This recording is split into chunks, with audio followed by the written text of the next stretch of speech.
I'm heading east. Don't you come with, you hear? Ha! My life. Fuck is my phone name? Best I don't see you over in the west, then. All things come to an end. What sort of Even time itself. rotten onion skin? I'm heading east. Don't you come with, you hear? Yep, I'm live. Alright, Skirk story quest. Let's get this done. Best I don't I see saw you it's 2.5 over in the hours. west, That's about to be then. long. Thank you, Genshin, for that. But I did hear how she has multiple cutscenes. They never do that for characters, story quests.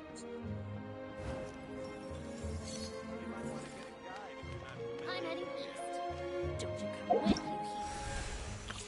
A new event is dropped. So I need to do that. Crystallina chapters, Skirk story quest start. Vast and unfathomable, the distant universe holds the hopes and dreams of countless souls. Yet when dreams collide, the sound of Shadowhold brings the darkness. That haunting night was close to fall of civilizations, too many to measure. Joy and sorrow intertwined without end, forced into one by the unending passions of time, the past, the future, and the fleeting lives of the now.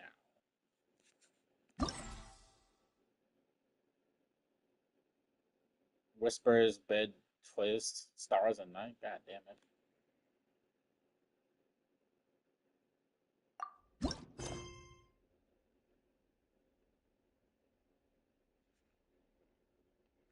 Listen to Paimon's advice.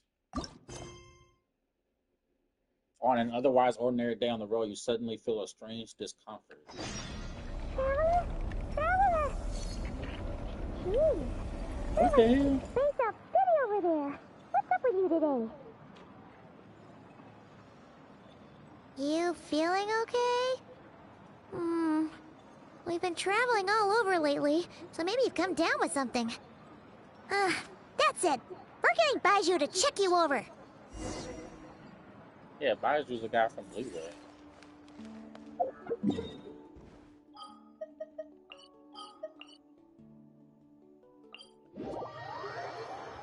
I guess he was sort of like thinking to himself. That's why Paimon sounded like she was from a distance. I can only imagine that.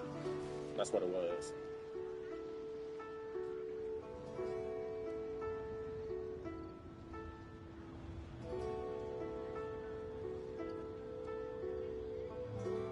The abyss is like the world's shadow. It's always there, and it will never be merciless.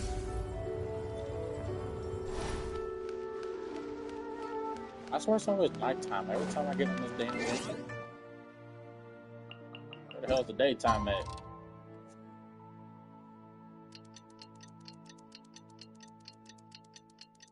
Thank you.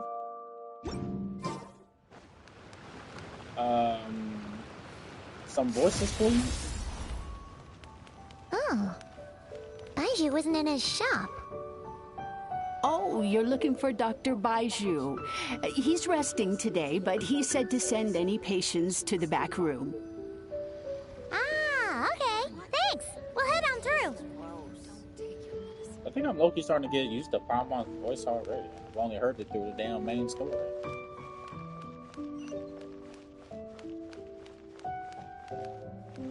I'm going in.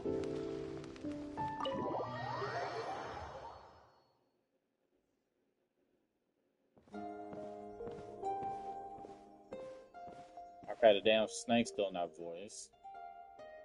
Traveler, Paimon, Okay, he's welcome. voiced. What can I do for you? Pretty sure he's voiced last time too, and then the snake wasn't voiced. Pretty sure during the lantern run. It's the Traveler. He looks absolutely beat these days. He has these huge dark circles around his eyes, like he hasn't slept a wink. And he keeps spacing out. You have to call his name several times before he snaps out of it. What do you think it is? Is he sick?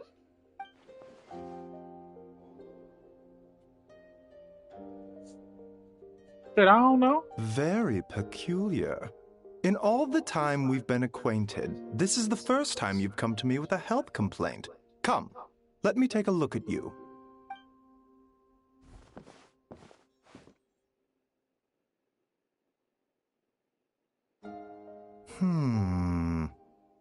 Okay, Paimon does not like that expression, Baiju. It's not serious, is it? Complexion is good, eyes are clear, breathing is steady, pulse is strong. Physically, you appear to be in good condition, traveler. In theory, your energy level should reflect that. You should be feeling right as rain. And yet, I feel like something is off. Hence my concern. A clean bill of health is usually a good thing, but in this case, it likely means your situation is more complicated. Physical illnesses come with detectable symptoms that can be used to diagnose, medicate, and cure the condition. But afflictions of a non-physical nature, they fall outside a doctor's realm of expertise. Huh? What do you mean, non-physical nature? Curses, dark magic, it's hard to say. It could just as easily be a simple case of mental fatigue. Meaning I need to sit my ass down somewhere. Why don't you rest here for a bit?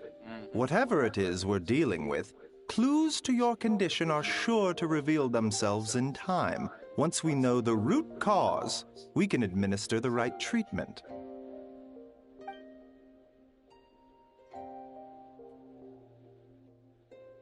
In the meantime, Changsheng and I will review the relevant literature for afflictions that present with mental fatigue.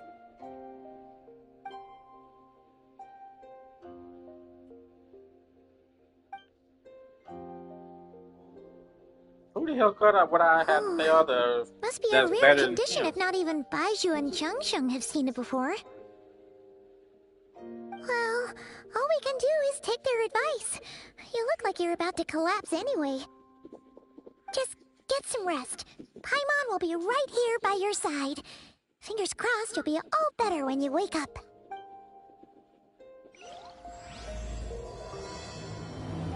Crystallina chapter act.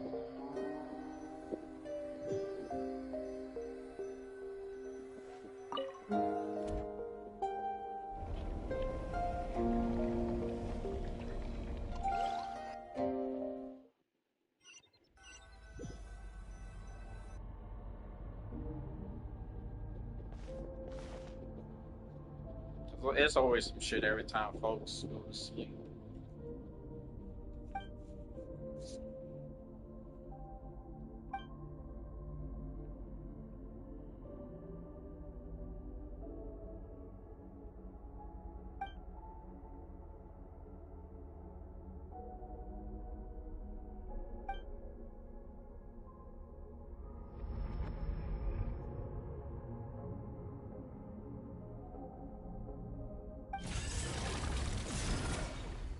The hell?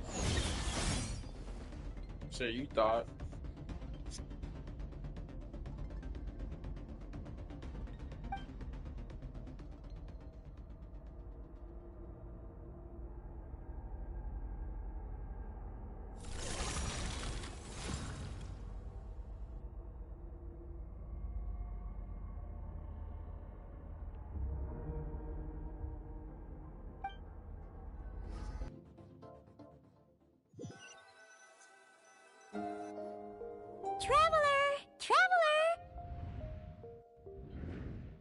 Rise and shine! Time to wake up!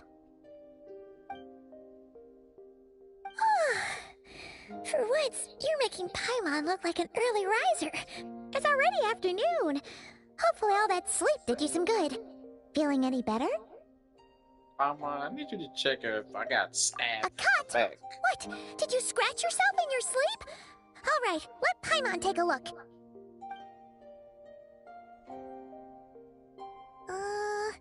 Nope, nothing there. Wait, did you have a nightmare? Okay, don't panic.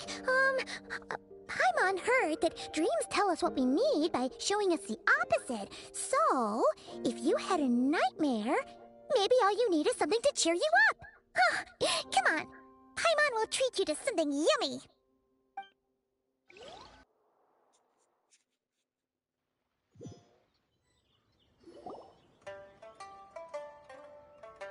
You and Paimon head to Wanmin restaurant. Sensing that something isn't right, Paimon orders a bunch of dishes to cheer you up. That's crazy that Paimon's the one that's ordering beef. What? So, in this dream, you were trapped in a weird place with thick fog everywhere, and then a spike came out of nowhere and stabbed you in the back? Oh. Okay, well, that's a new one. Are you sure it was a dream? Because from the way you describe it, it sounds like you were really there. But then again, you woke up right where you went to bed. And you were definitely in a deep sleep this morning.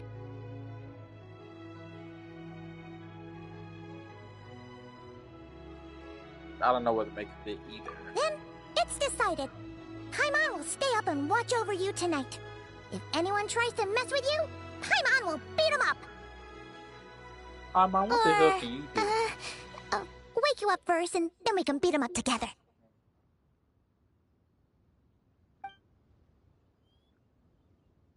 I don't know about that together part.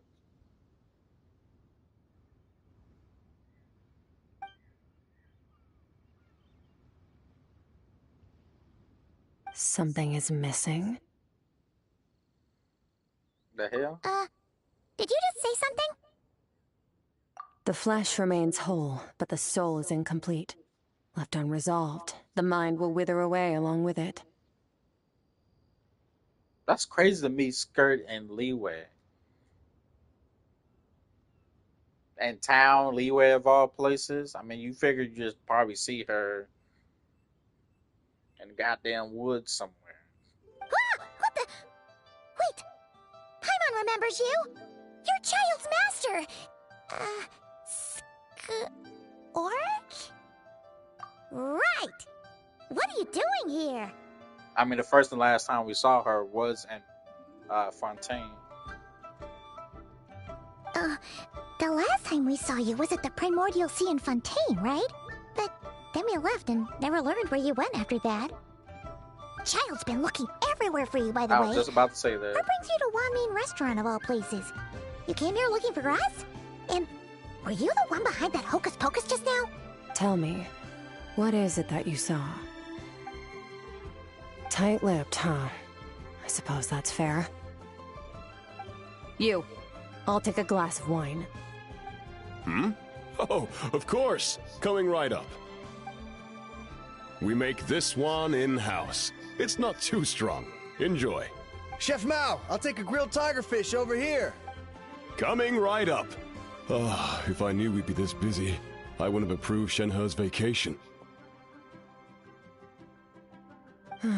At the end of the Oh, day, man, it what would've been happens nice to to see you is of Shenhe. little consequence to me. It's I'm kind of not here ironic to try since and win you Skirk over. and Shenhe's Trust me or banners are not, out right now. the choice is yours. If you want my help, now's the time to speak up. You have until I finish my drink.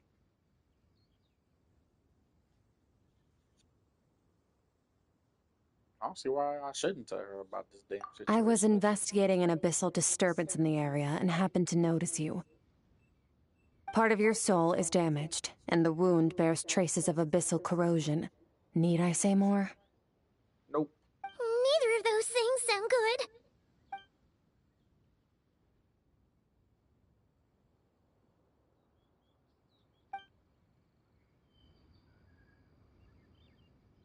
Well, should we trust her? She mentioned an abyssal disturbance. Maybe that has something to do with what's going on with you. But we could always find a different expert on the abyss to help us out. Yeah, and that thing she said about your soul being damaged is scaring, Paimon. Definitely something we should fix sooner rather than later.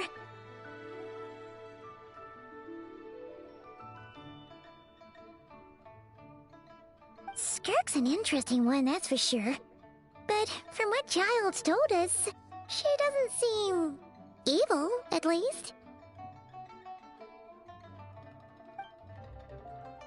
One, 2, 7, 10. That'll do. Well, have you made up your mind?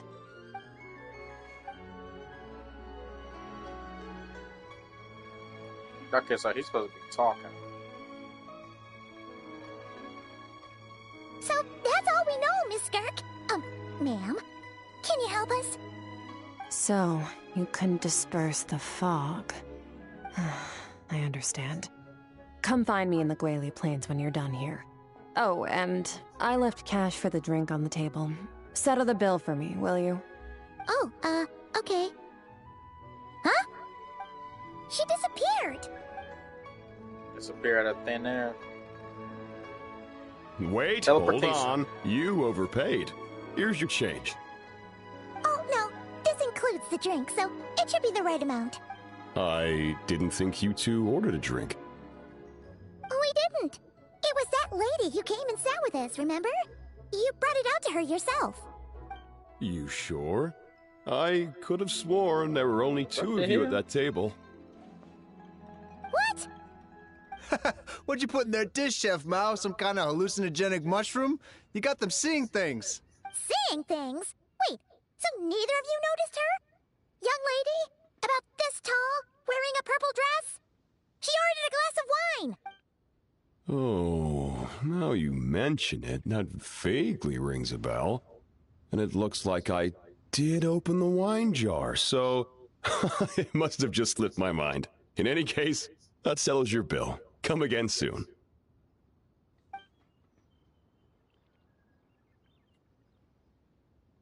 Hey, how does she not voice? Coming!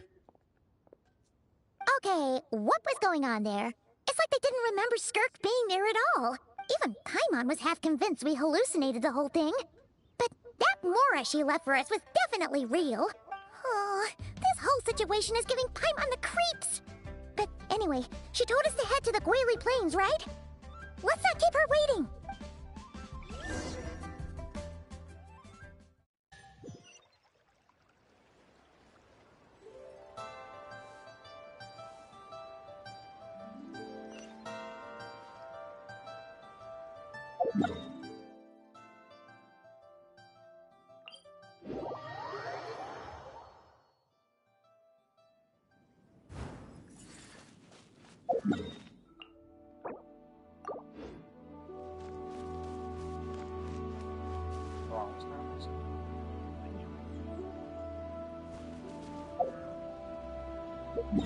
Let me just do this real quick.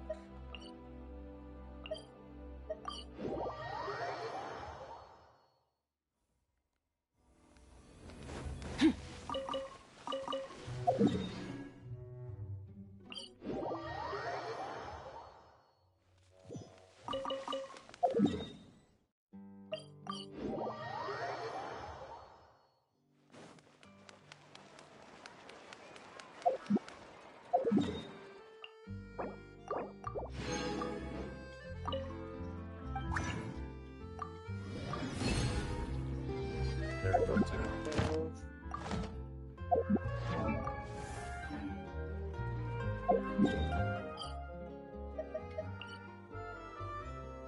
Alright. What I got her from shit level right now?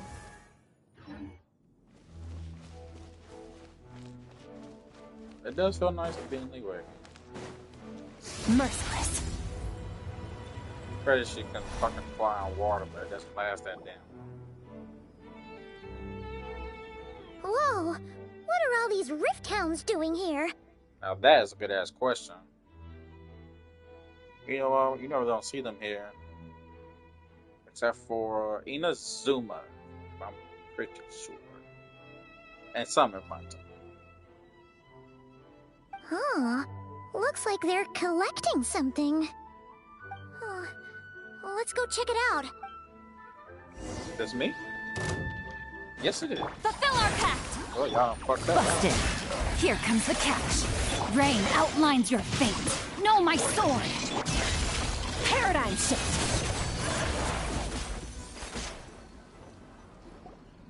So, this is what they were collecting. It looks kinda like... God remains. This looks like some damn dust. Yeah. What is going on here?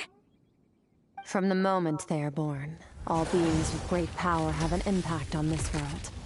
Even if their body is sundered and their soul extinguished, their influence remains.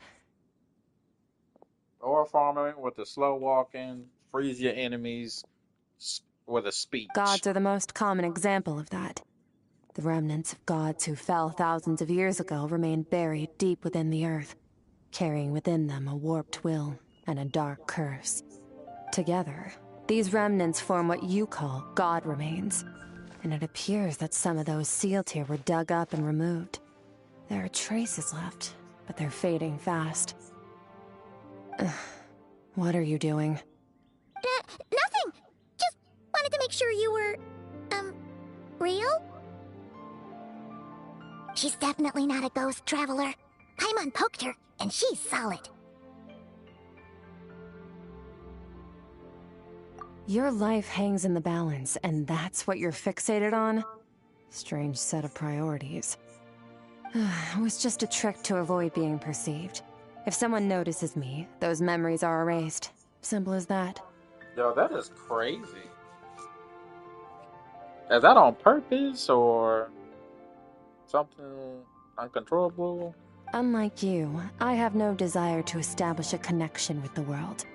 The weak and the lowly have no right to remember me. Well, They're lucky they only have a few missing memories to show for it. Now, can we please get back on track? Okay. Where were we? Right. The god remains. So, basically, there's now less of them here than there used to be, right? Isn't that a good thing?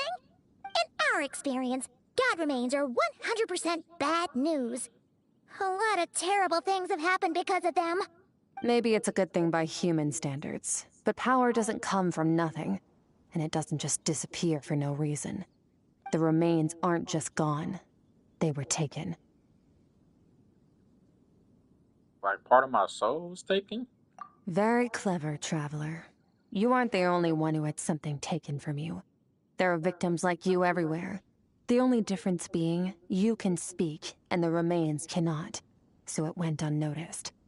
Something similar happened in Sumeru. Within the span of one night, countless consecrated beasts were slaughtered, and a large amount of the god remains buried in the desert went missing. I'm assuming she's talking about something from way back when. Of course, god remains are just one of the targets. The culprit is chipping away at sources of power all over this world, including the Stella Fortuna above. Stella Fortuna? Wait, you mean the stars? You mean them fake-ass stars in the sky? Mm-hmm. 42 of them have died out in the past few months alone. In Conria, people believed that powerful individuals have corresponding Stella Fortuna. Even should that individual fall, their Stella Fortuna would not disappear, but gradually evolve into a new constellation. Yet now, stars are disappearing from the skies entirely, and it's not hard to deduce what's happening to the power they contain. Something has been leeching power from this world like a parasite steals nutrients from a host. And now, it's no longer satisfied with the remains of the dead. It wants you. Why the fuck it want me? This time, it only took a fragment of your soul. But next time, there's no telling how far it could go.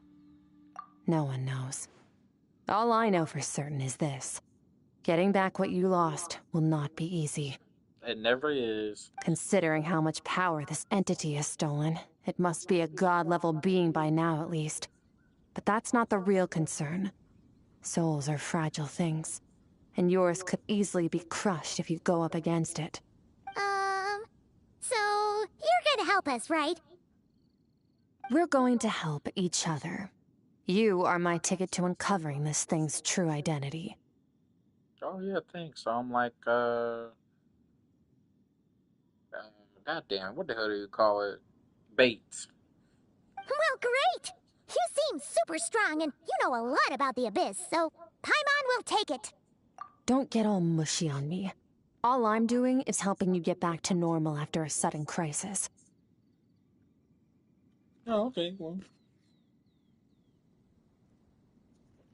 And I should warn you, getting mixed up with me can have unforeseen consequences. We're on very different journeys. You hey, I'm don't want to willing be to in take my those debt, chances if trust it's me. skirt. I mean, shit. You help me uncover the truth behind this entity, and I'll help you recover what you lost. This is a transaction, that's all. You help me, and I help you. You would do well to Help me help remember you. that. Now, come along. Man, that's crazy. Just opening portals and shit. Just teleporting just like that. That convenient. Yeesh! You ain't gotta You'd walk think no she'd be a more. little friendlier since she's agreed to help us. But nope, she's just like when we met her in the primordial sea. So cold. Well, whatever. If that's how it's gonna be, then she doesn't deserve our friendship. What she does deserve...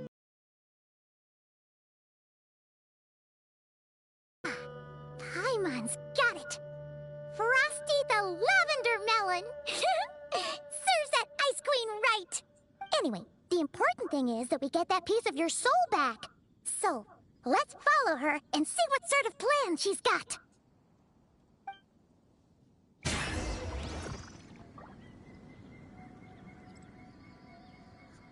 So this is just open.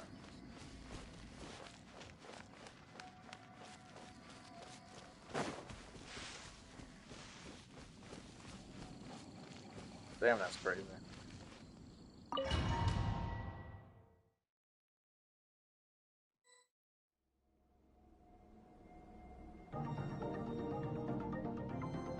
Oh shit, the rose tea. Whoa!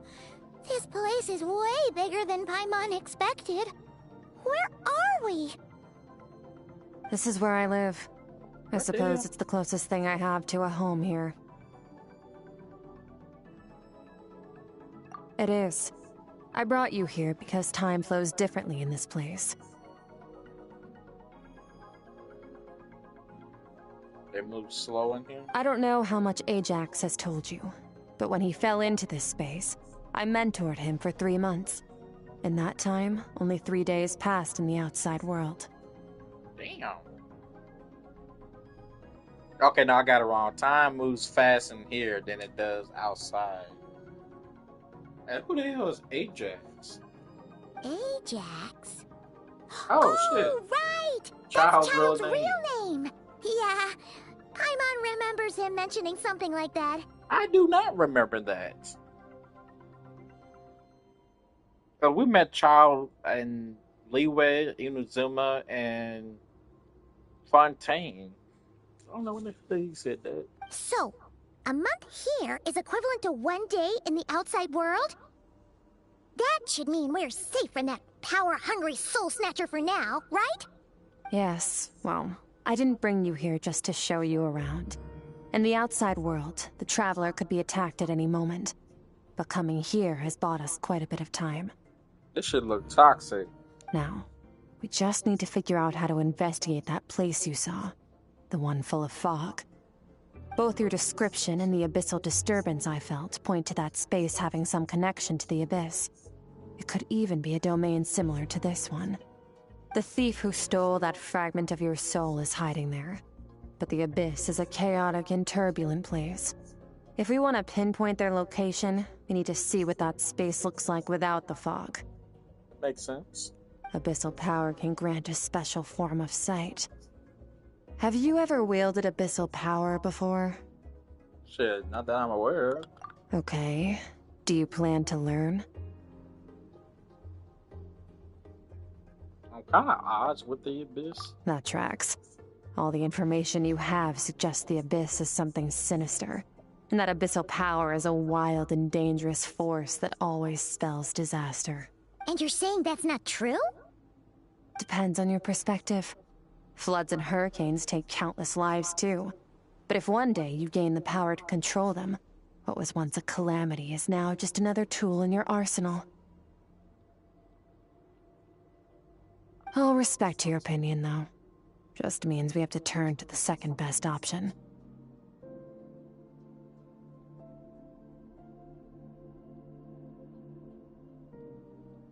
Second best option?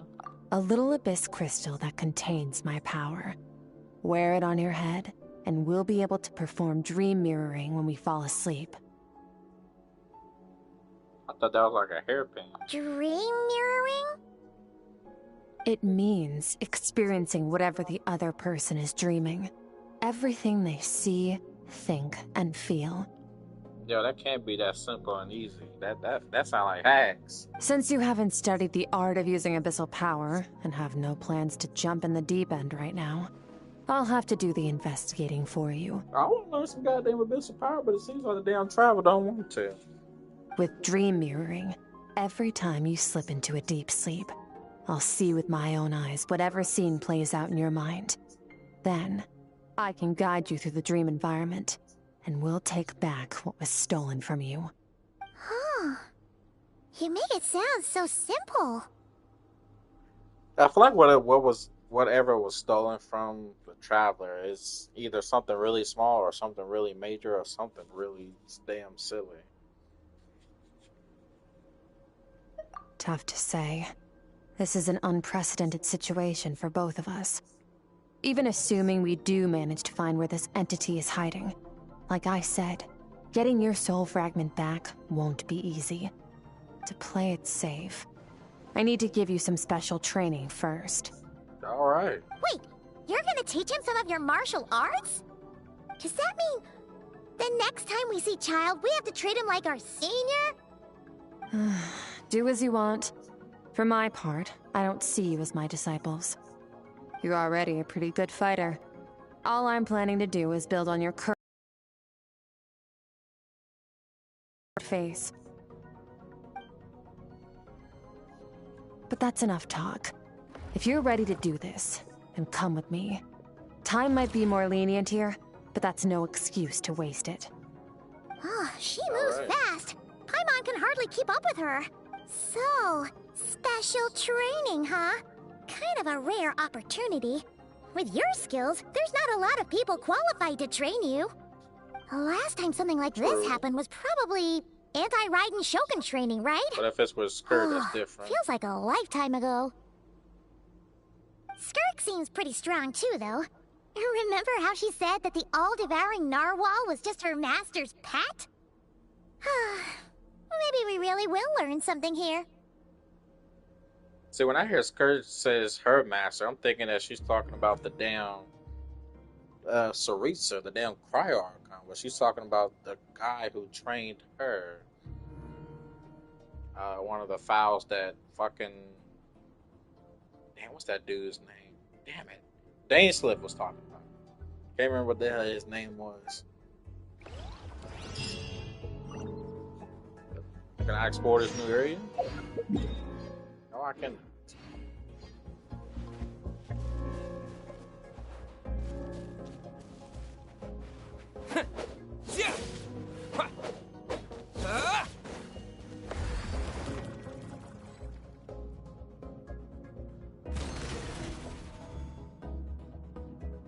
I'm pretty low on health. Just in case, let me heal myself.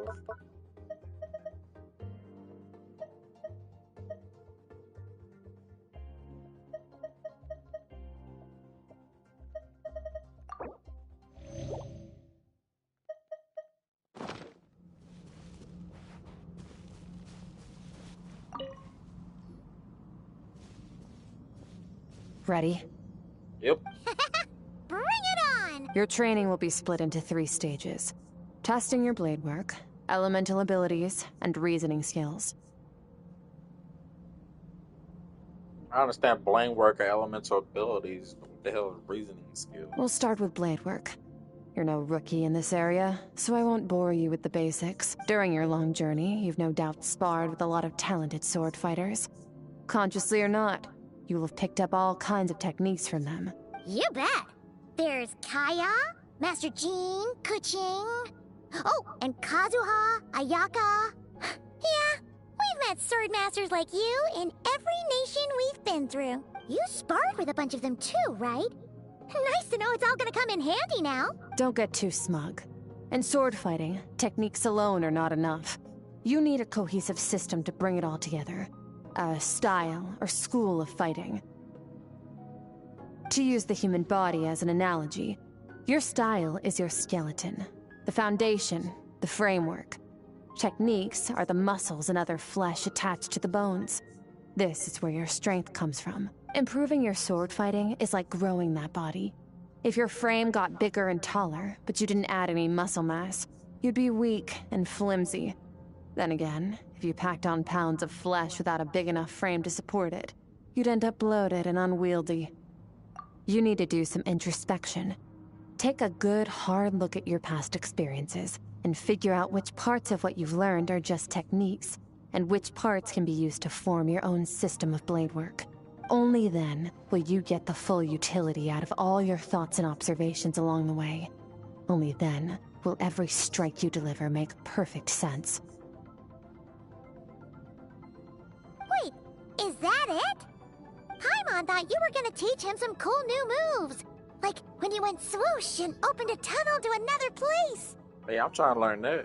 One day, you'll reach a new level of power where you realize that even that's as basic a trick as any other. But right now, our sword styles are so wildly So different that's just some basic that shit. teaching Just you mere open up techniques is a pointless. portal. There are no shortcuts in the pursuit of power. Failure is your best teacher, and rigor is your coursework. That's all I have to say. Time to make a start. Train until you're satisfied with yourself. Now focus.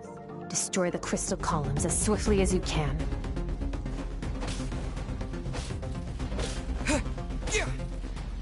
This is it.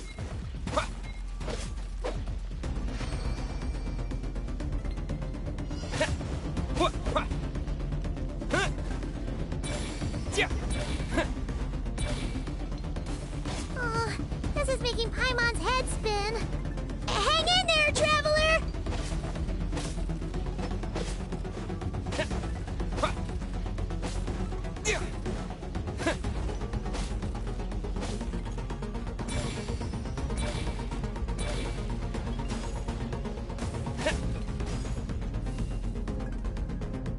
By just swinging my sword at crystals.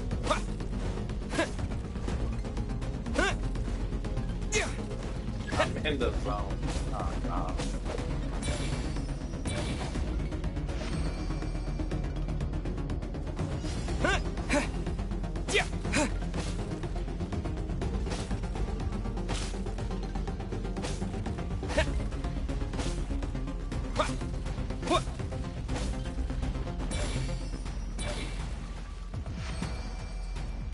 Stay calm.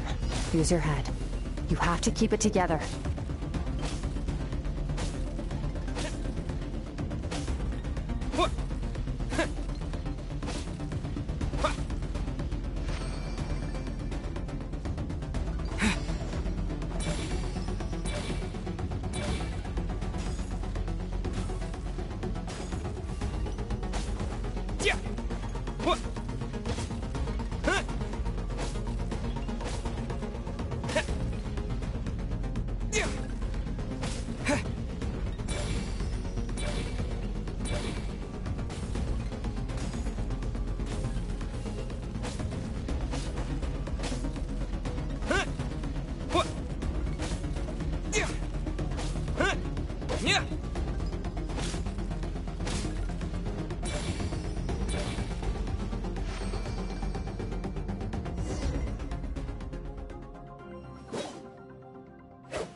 Nah, that ain't transforming shit. I was just swinging the damn sword around.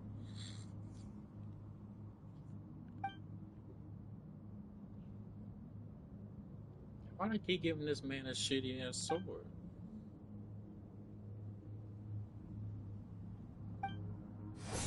This moment will be frozen in time. Cut to the Hey, chase. voice. Ain't the chain. What the hell? And I know that was the OG Kachine's voice too. Or maybe they probably just threw that in there. Consider a moment of true mastery that you've witnessed in another person, and ask yourself, what lies beneath the surface? What's their guiding philosophy? They want this What's Skirk their story state of quest to mind be as they perfect. maneuver their weapon? Yo, let me go back to that game. Can I do that? Yes, I can. This moment will be frozen in time. Cut to the chase. Now take that and practice it right away with speed, skill, and strength, over and over, until your hand is one with your mind. This is the only path to true growth. Step on up. Dance with the waves. Even Lynette. Oh, nah. Everybody's voice not consonant. I see eternity go by in an instant. The autumns are many years from a single leaf. Thus I shall slice this maple in a flash and ask a question of the ages.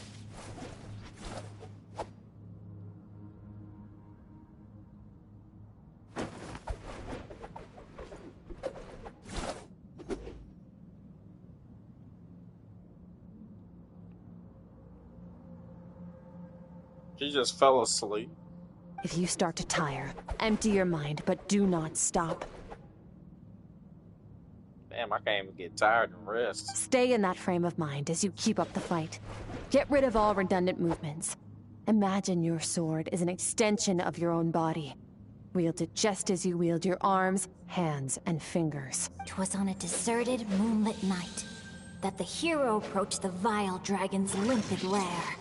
Rain Cutter! Feathers fleeting wet, the white heron treads water. A sight without flaw. Master of Inazuma Kamisato art Tachijutsu.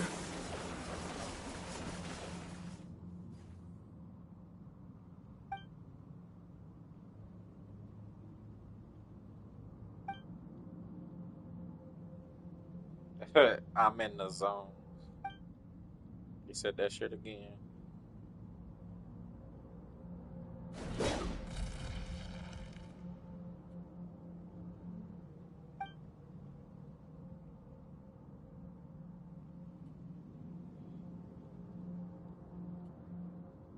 Tired of shit. Huh. Looks like you've made some real progress. That concludes your training session. Awesome! Paimon knew you could do it! How do you feel? The man said, I'm fighting to keep my eyes open. Tired of shit. Exhausted. As you should be. Time flies when you're training hard. You've actually been going for several days now with no rest. Damn. Yeah, meanwhile, Paimon's had a whole bunch of naps. But you were so focused, she didn't want to interrupt you. Go get some sleep. I'll be doing the same very soon. Let's hope you see that foggy place in your dream, so I can get this investigation over and done with.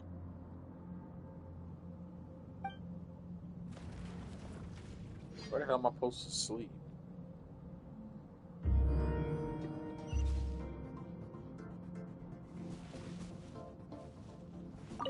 Sometimes, you have to practice a single movement 1 million, maybe 10 million times, before the breakthrough moment comes.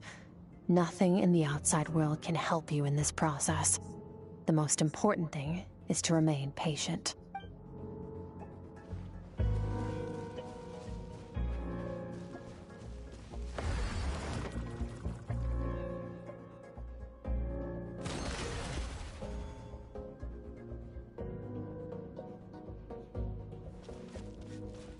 It's a whole damn campsite here.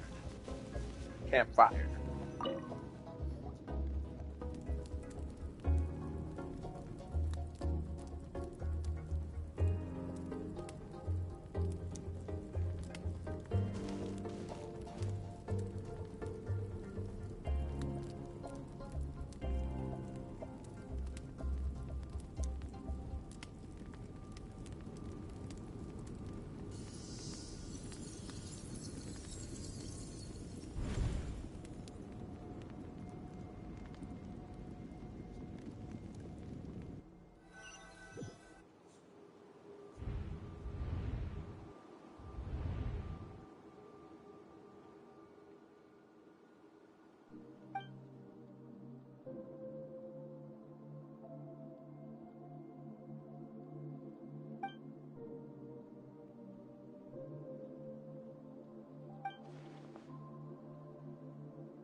The hell is it?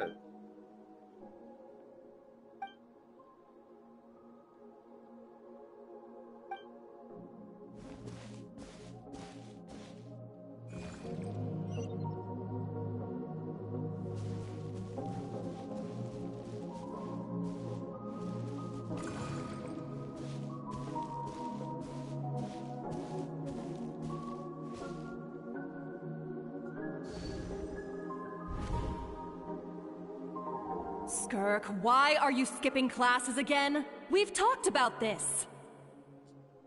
Or she was a kid? Because he's a crabby old man, and he's a boring old man. I don't like going to his classes. Excuse me. You shouldn't talk about your teacher like that. It's very disrespectful. All right, let's not get into a big fight about this. Skirk's learned what she needs. There's no point forcing her to sit through more classes if she doesn't want to be there. But I'd still love to hear about what you got up to yesterday. Why don't you tell your dad all about it? I went diving, and I saw this huge fish. I never knew they could get that big. It looked kind of dumb, though, with that stupid big fat head. I tried to shake its fin, but it just spat water at me. Oh, and today, I'm gonna go to that prairie up north. There's supposed to be this giant bird there that can spit fire. I bet if I climbed on its back, it could fly me all the way to the stars. Then I suppose your old dad should get one as a pet too. Otherwise, how are you gonna hear me call you for dinner up there in the stars? When it's time to eat, I'll come back on my own, Zilly. Anyway, gotta go. Bye, Mom. Bye, Dad. Wait! Put on a coat at least. You'll catch a cold. I'm talking to you, young lady. You spoil that child, you know. Yeah, that's what it sounds like. Ever since that merchant ship arrived, she practically lives outside. Always going on about exploring the beyond one day, whatever that means. So she did have a regular ass life before whatever the hell happened. It's always a good childhood, and then some tragic shit happens. Whole personality change. Let the kid do what makes her happy. Besides, we both know you're all bark and no bite. Come on, our little adventurer is gonna be hungry when she gets back. Let's get started on dinner.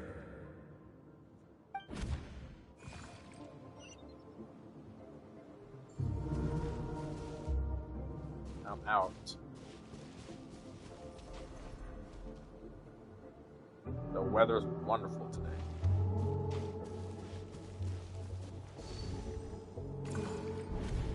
The stars shimmer high above. But what lies beyond the stars? Hold on a second.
Mountains as far as the eye can see, an endless snowy plain, or maybe buildings taller than the sky, like the people from the merchant ship said.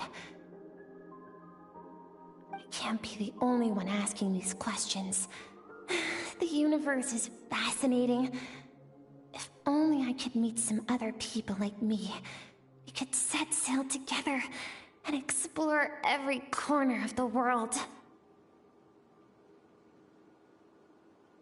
I'm sick of being a kid. There's so many amazing things out there, and I'm ready to see them all. But for now, I'm starving. As a kid, Better you have get a big back. imagination.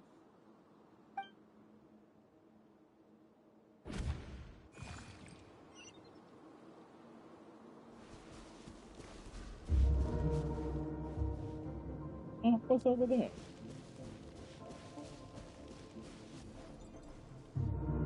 Something's going on.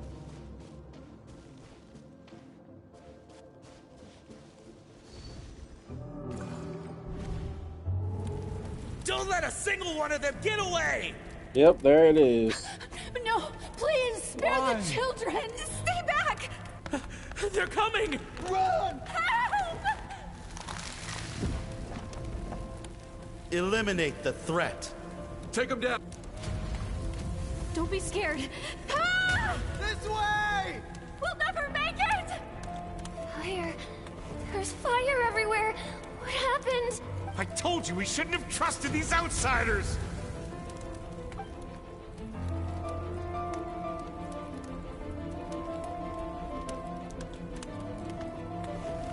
Why are you doing this? What did we do to deserve this? We welcomed you with our finest food and drink, showed you the best our home has to offer, gifted you cloth dyed by our own hands. And this is how you treat us? Run! Save yourselves! Captain, Zone 3 is clear and we have Zone 2 surrounded. Begin extermination. Remember the orders from upper command. No one is to be left alive. Rest assured, sir. We have enough munitions to annihilate these savages and burn their entire civilization to the ground. Good. The only ones who put up a real fight are that man and his wife, correct? What's their status? We shot the man in the ankles and the wife broke her wrist attempting to fight back. They won't be doing much more fighting. They're holed up in their home for now, but they won't last long. To prevent them from making some kind of last stand, we're planning to clear out the other zones first so we can send a bigger squadron to surround them. Well, well. Turns out some of these beasts do know how to use their claws. Now the threat these savages pose will be undeniable. Let them cling to what's left of their lives for a little longer. Once the other zones are cleared, I'll cut off their heads myself. I swear that voice sounds familiar.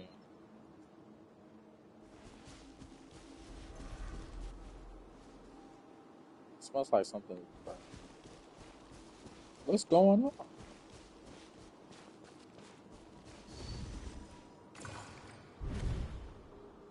They were definitely talking about her parents. Skirk, you're all right? Thank heavens. I'm so happy to see you, sweet girl. But you need to go. It isn't safe here. They'll be back any second. What happened? You're bleeding a lot. Dad,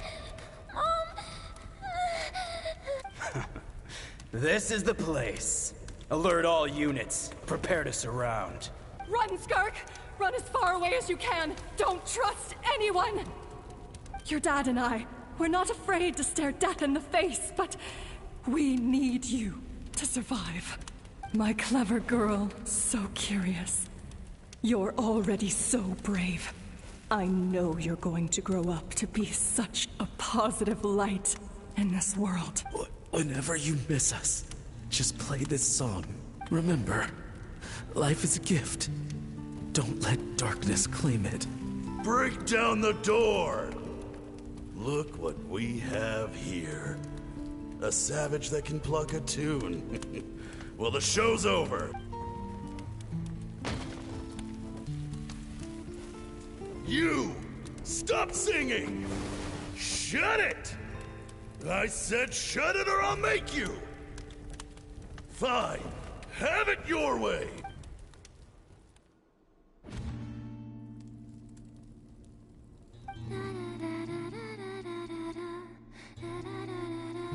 What?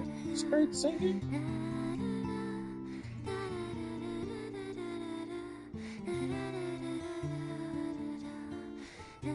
That's so awesome how her legs look like the damn star, the endless space of stars.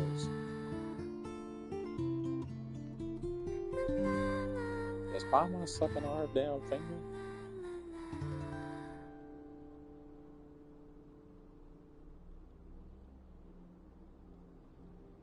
So every time that she plays that tune, she misses her parents. I mean, I can only imagine how old she is now.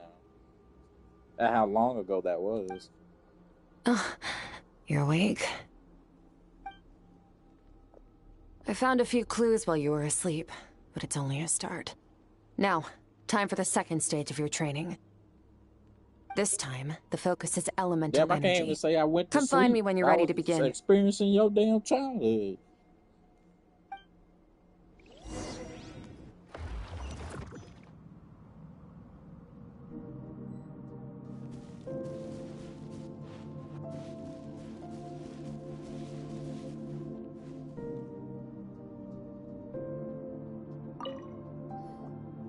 Man, staying in the abyss feels so surreal, don't you think? No day and no night.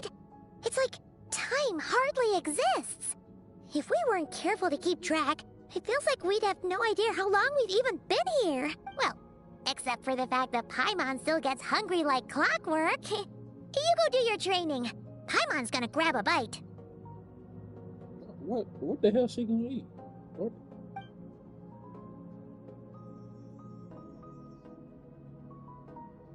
The way I see it, the pursuit of power is divided into 3 stages. The first is mastering the use of standard weapons. Next is learning how to harness natural energy. And after that, you're free to challenge even higher dimensions. The natural energy of Teyvat is, of course, elemental energy. But that's not my area of expertise. I draw from a different source of power.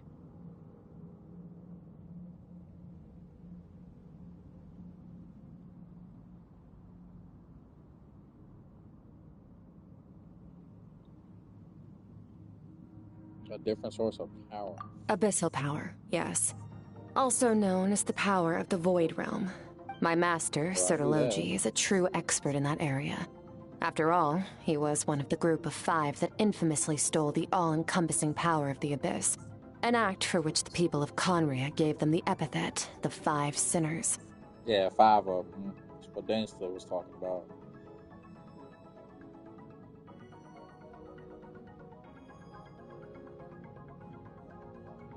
If I'm not wrong, the other one is the person who made God damn it, what the hell's his name? It's literally the last damn main story. Albedo, yes. His creators. I don't remember the other 3. The elemental energy of Teyvat, on the other hand, is derived from the power of the Light Realm. These 2 forms of energy exist in direct opposition to each other. Suffice to say, there's not much I can teach you this time. A keen observation, traveler. Call it respecting local norms. The Abyss stands in direct conflict with the will of this world. So, to make my life easier, I disguise my power to make it appear cryo-like in nature. That's crazy. So she... Okay.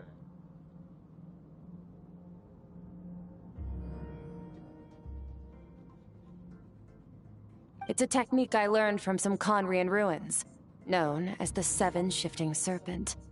If you ever change your mind about delving into abyssal power, I can teach it to you. Yes, teach it to me. And that's that mood that she uses whenever I use her elemental skill.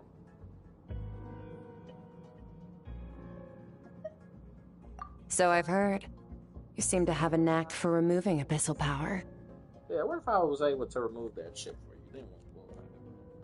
But is purification really what's going on there? Like I said, power does not simply disappear. What you trying to say? Just thinking out loud. Let's focus on your elemental training. That's what's gonna help us if the situation gets tricky. True growth comes from adversity, but only if you make the choice to pick yourself up again every time you fall. So, it's time to push yourself to the limit and then keep pushing. This is the only way to advance at pace. Am I going to be using all the elements at once or something? Taking turns? Use the power of Animo to clear the field as fast as you can. Nice. Windblade!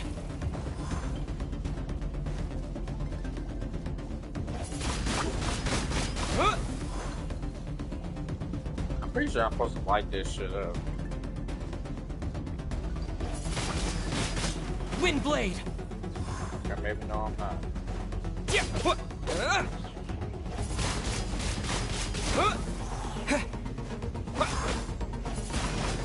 Windblade!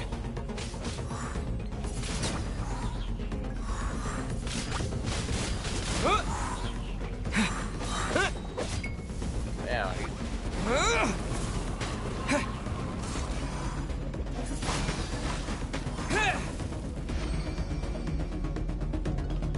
Observe your surroundings. Look for things you can use to tilt the scales of success in your favor.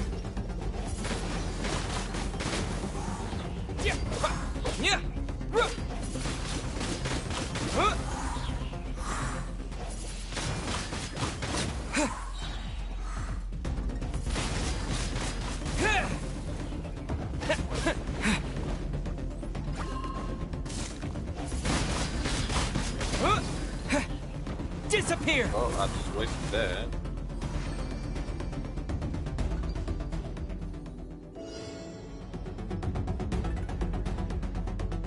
Use the power of Hydro to destroy the spikes.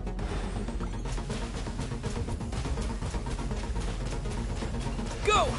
If I had to choose which one of these were the worst, I'm pretty sure it was Geo and Hydra. Faster. Don't give them a chance to strike you. You need to be quicker than you were in your dream. You can't afford another injury like that.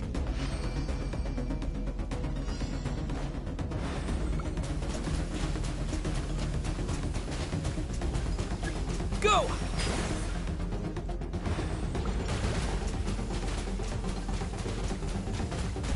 Ha! Go! Ha!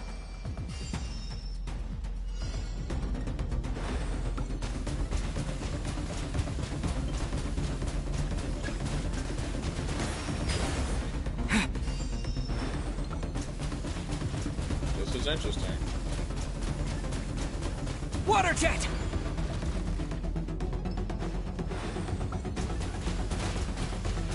Ha!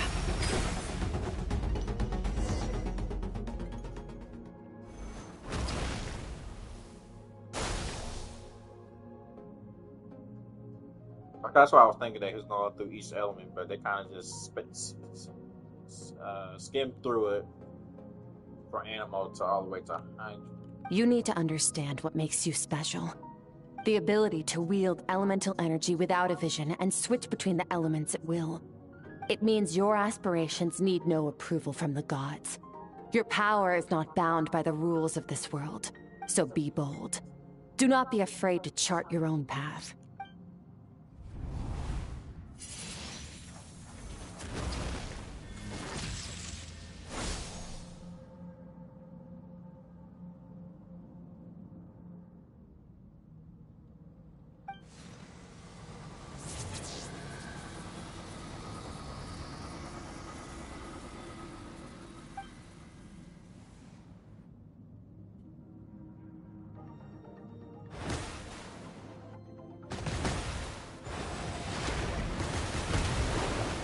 Very good.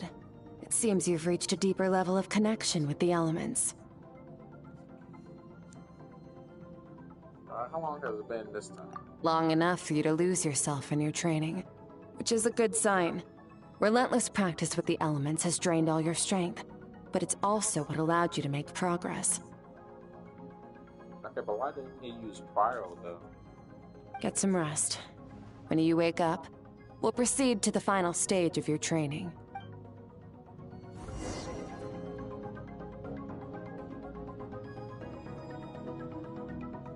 He didn't explain to her what he saw.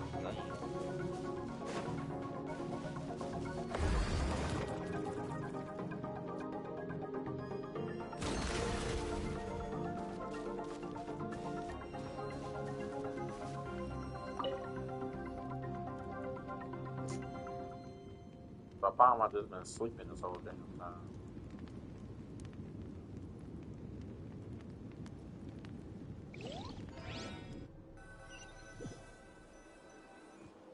More Skirk's backstory? Yes.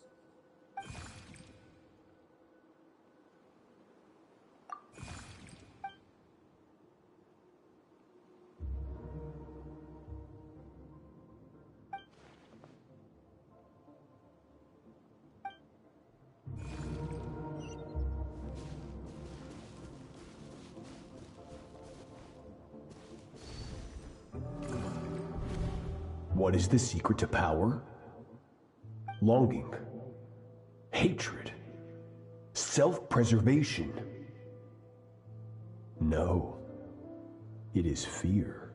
So that's his voice. Searchology, a foul. The fear of losing those you love. The fear of watching your home burn. Fear of loneliness. Fear of death. Fear is the source of evolution. It forces humanity to adapt to their environment and overcome hardship.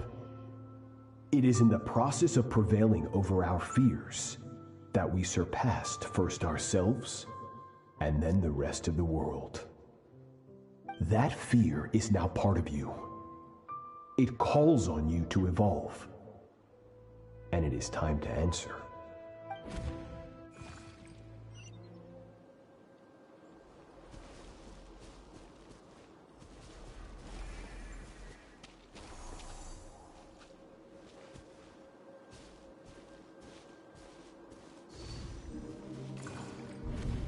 Any minute spent missing home is a minute wasted.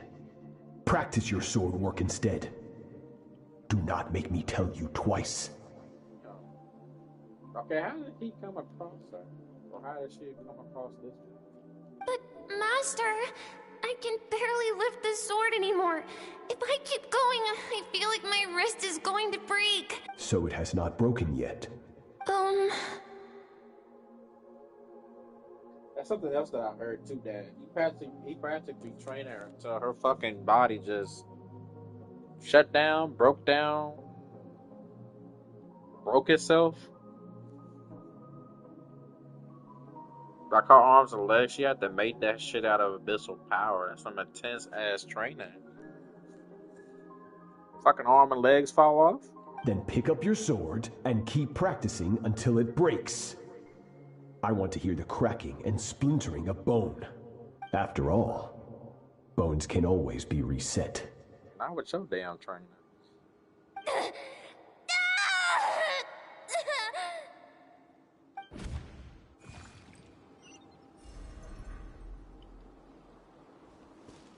I can't breathe. Everything's gone black.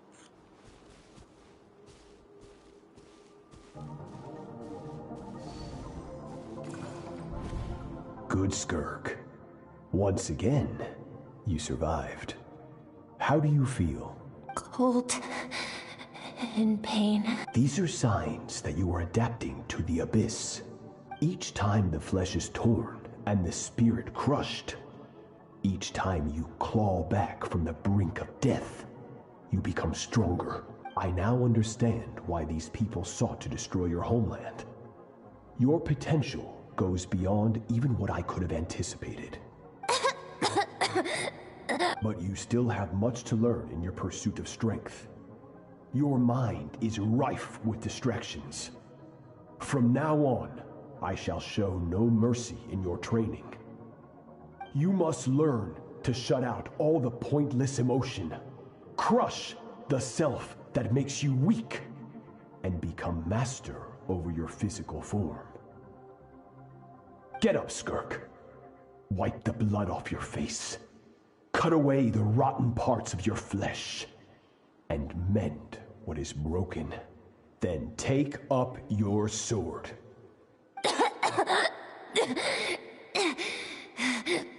Yes, Master. So young.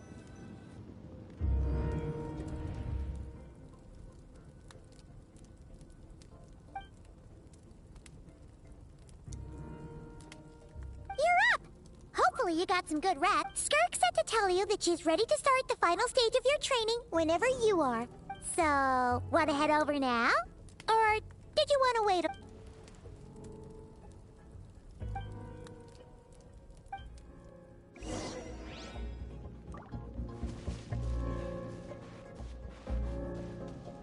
Begin the third round of training.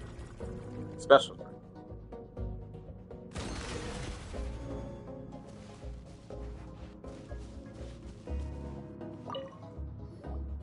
From your training so far, you have gained better command of the sword, and more control over your elemental abilities. That's only part of it. Experience is the real teacher.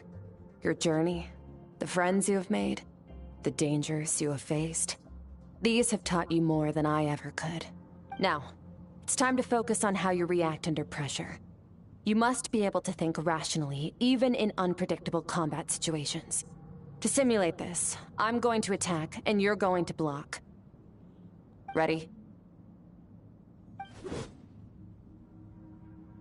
Give me your worst. Not bad. That defensive stance looks near unbreakable. Just like your sister. That reminds me. You still don't know what happened to her, do you? Yeah, what a way to bring that up.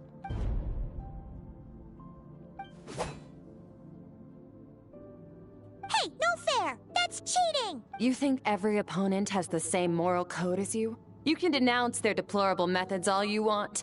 But only if you live to tell the tale. The dead don't get to complain. Strong emotions will always arise in combat. Anxiety, anger, fear.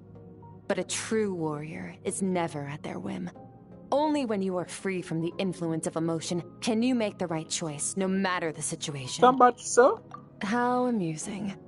Almost sounds like you think you know me. I might know a couple things. But you don't. You can choose your own path. We are not the same. Let's begin. Try to use reason over emotion. Make the most rational and advantageous decision in any given moment. This is your final training session. Look alive.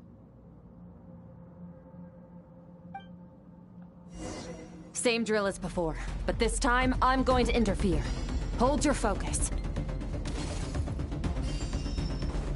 Yeah. Go! Go!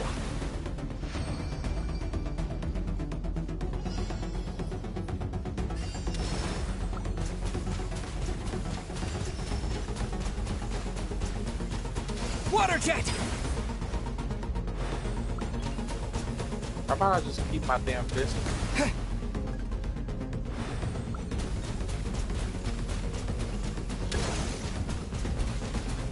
Go!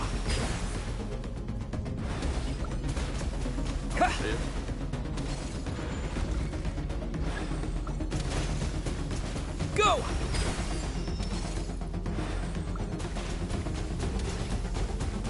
Water jet!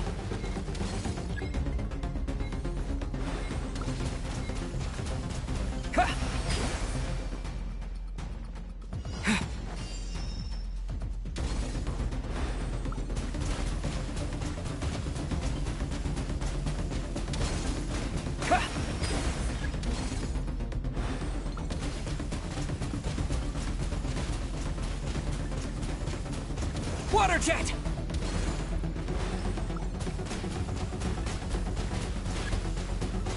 Water jet!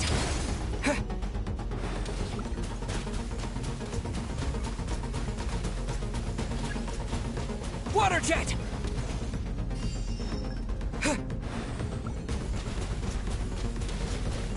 Not bad. Better than I expected.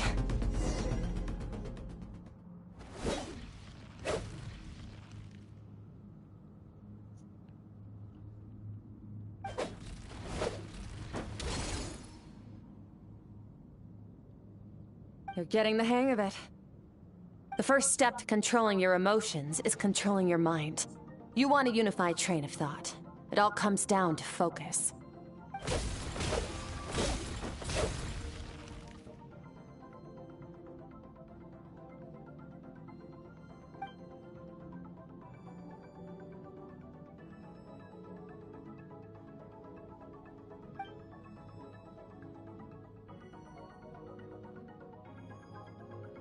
Your mind is rife with distractions. From now on, I shall show no mercy in your training. You must learn to shut out all the pointless emotion. Crush the self that makes you weak, and become master over your physical form.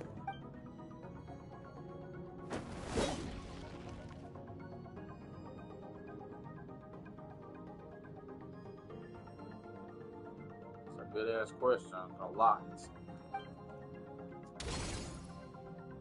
Stop. Let's pause here.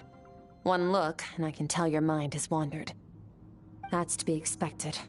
There's a limit to how long a human being can concentrate on one thing. Staying calm and focused sounds simple in theory, but in practice, it's more demanding than sword work or elemental abilities.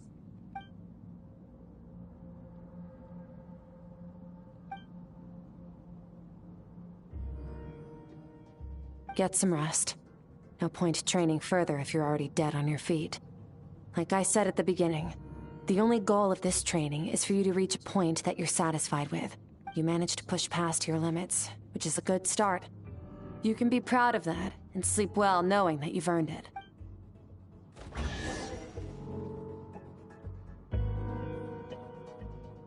Shit, I need some damn sleep. My fucking eyes are burning. Well, I gotta get this done.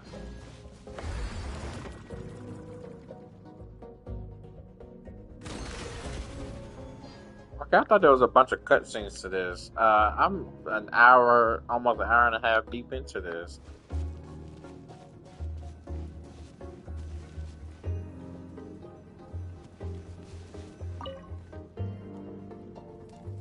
I got a whole hour left.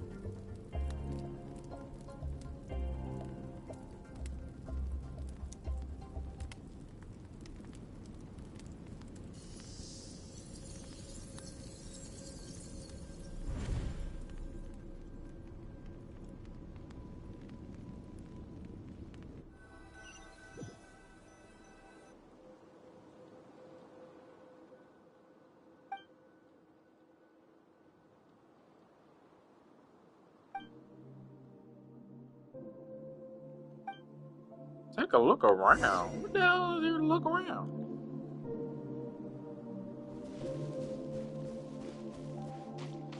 Ah, there's the water here. Skirk is amazing.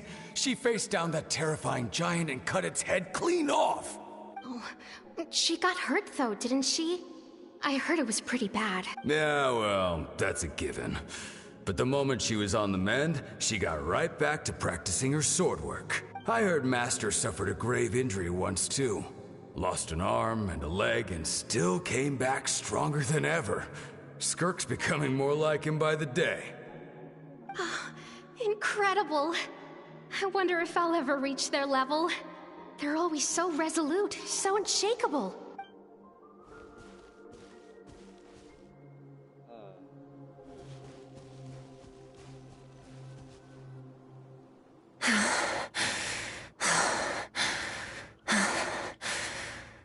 Pathetic. You're not even trying. You're so much weaker than you think. Skirk, have you become a positive light in this world?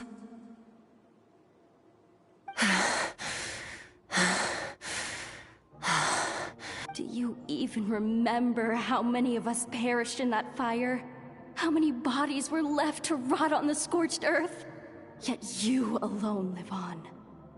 Keep your gaze fixed on your blade. You don't deserve to rest. I have so many questions.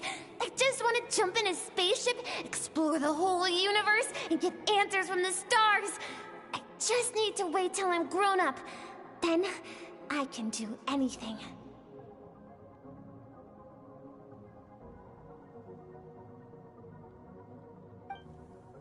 Now, you must bid farewell to who you were in the past, and become someone stronger. Run! Skirk, run! Only death awaits us here. Keep running, and don't ever look back.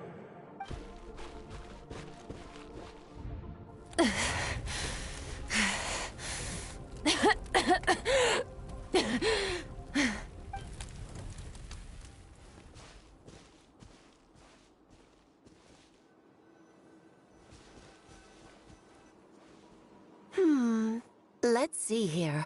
First things first, you need a new identity. That's, Blue's mother. Going around telling people you're from somewhere beyond the stars won't do, now will it? How about saying you hail from beneath the earth instead? As the Conrian saying goes, venturing out into the universe and down into the abyss are the same in that both are braving the dark unknown. Well, I'm a visitor on this planet, so I'll follow the rules. Ah, splendid. That saves me quite a bit of trouble. Let me offer you a piece of advice in return, although it might not be what you want to hear. I mean, that makes sense that she knows all the other 5 sinners, and they all must know each other. I know the pursuit of strength is important to you, but taking a moment for yourself every once in a while is never a bad idea. Ignore her existence for too long, and there will come a day when you can no longer hear her voice.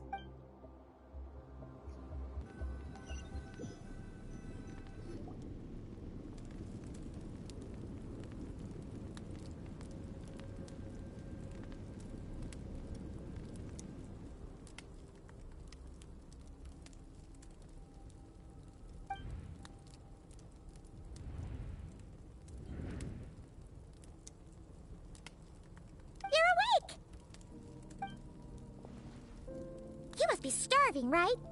Ta-da! A barbecue feast just for you. Yeah. Of course you are.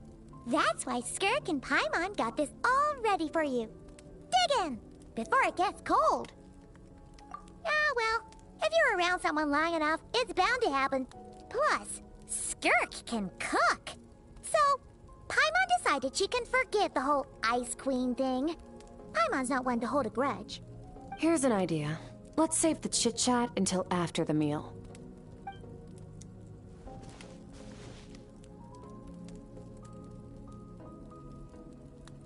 Ugh, so full. Okay, it's Paimon's turn to sleep now. Wake her up when it's time to go.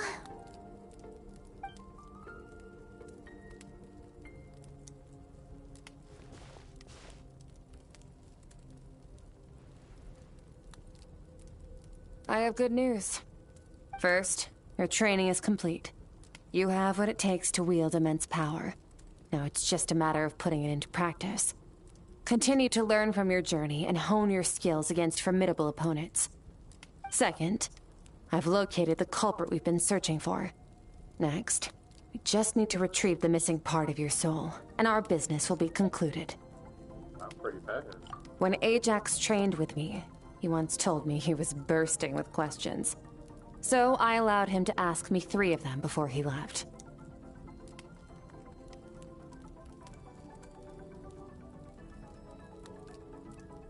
You and I may never meet again, Traveler. So if there's anything you want to ask me, now's your opportunity. Just like Ajax, I'll answer 3 of your questions. Well, we'll meet.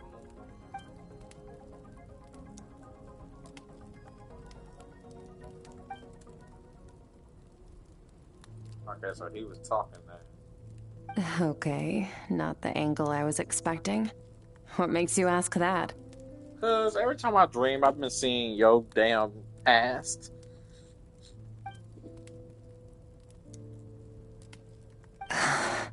Oh, she wasn't expecting that.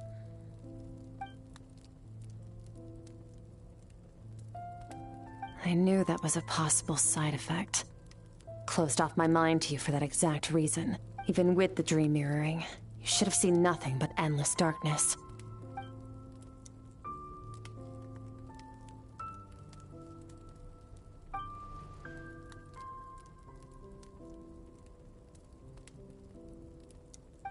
Whatever. Must have been a flaw in my execution. I shouldn't be too surprised. Due to some recent circumstances, my self-control has been lacking as of late. Oh, so she just called herself lacking. Since you've seen what you've seen, there's no reason to hide the truth. All I ask is that you keep it a secret. No, I'm not from Tevat. I'm from a different planet. And there was a time when I journeyed through the stars. A lot like you in some ways. So there are more than one damn planet out there. I would have never have thought that. I thought Tevat was like a country or like a continent, not the whole damn planet. Okay, he's talking again, but no damn voice. No, we're different in that respect. You're influencing the fate of this world. But me, I'm just passing through. So essentially, I'm experiencing it, I guess, and she just, like she said, she just passing through, just a bystander. Several hundred years ago, my master, Sertologi, opened the border between worlds and sent me here. Several hundred. But this is not my home. And one day, I'll return to the vast unknown of space. So, there you have it. On to your second question.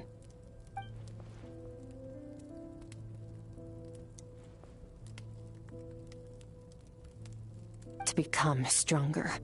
For certain reasons, I need to bridge the power gap between me and my master as quickly as possible. But first, I need to understand the source of his strength. To do that, I need to follow in his footsteps. Walk the path he once walked. And somewhere along the way, I'll find out how to defeat him. That is my sole focus and purpose. Defeat or kill? Okay. You have one question remaining.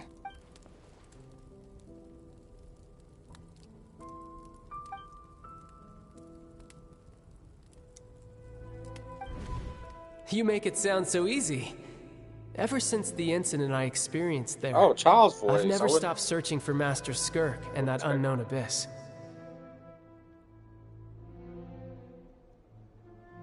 I bet the third question has something to do with child. Because he wants to find Skirk, but she ain't interested if nobody looking for her. And we still have that man's vision. We actually don't really know what happened after she tossed his ass in that damn abyss. But it's been years now, and I've still found nothing. Well, your last question? Ajax.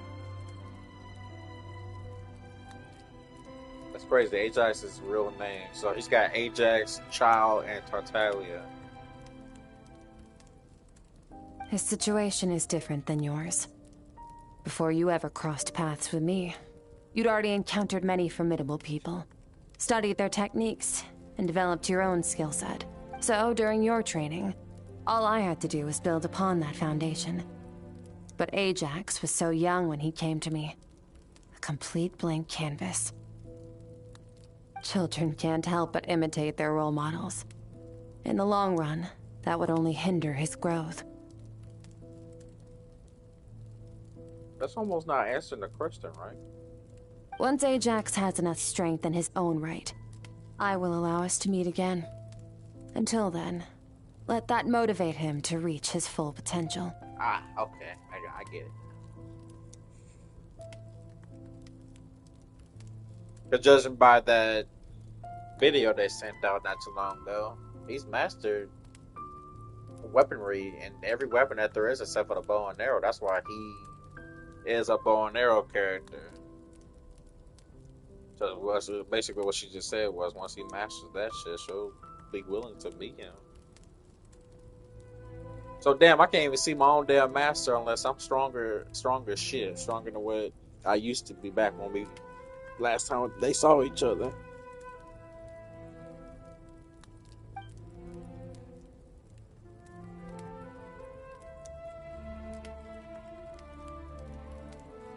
I don't know why, but I ain't buying.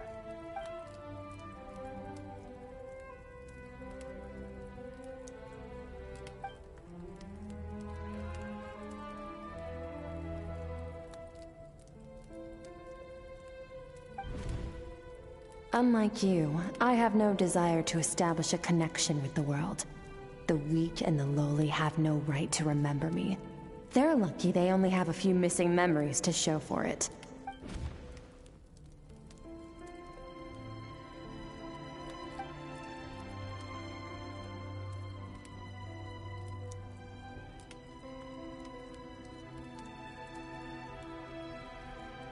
Wake up your companion.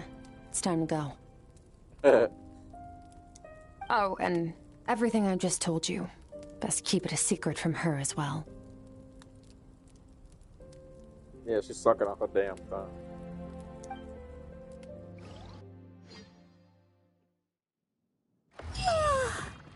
Time to go. Oh, finally. Where are we headed? Just follow me. I'll open an abyssal rift close to the culprit's location. It will take us to where he's hiding. Take it easy.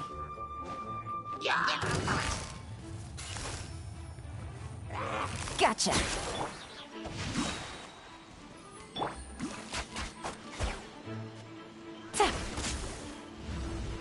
That's quite a bit.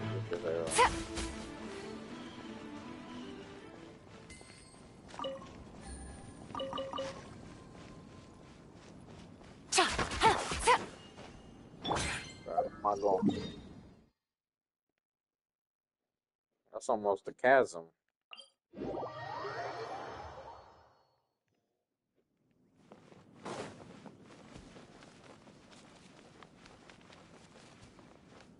That's crazy. There are enemies at level 103 over here, and I'm stuck at level 90. And yet they die with ease.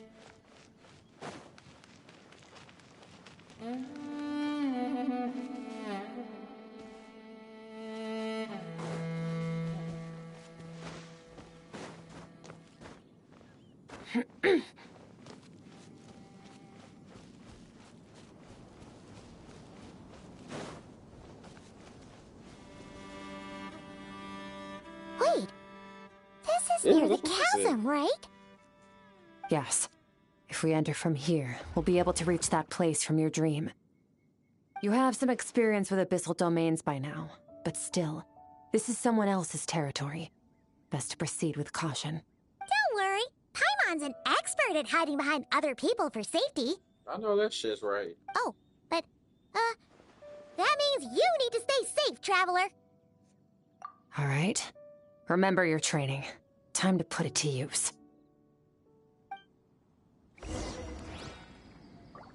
That's where all I did was just swing the damn sword.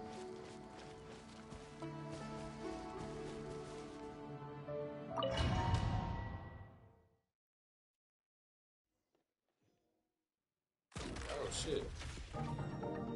So this is the trial skirt and then the travel.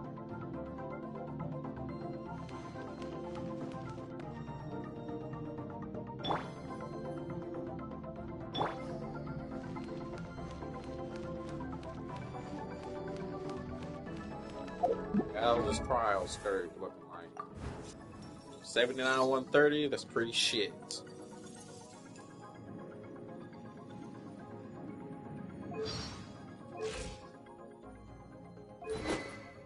She got her weapon. C3 though.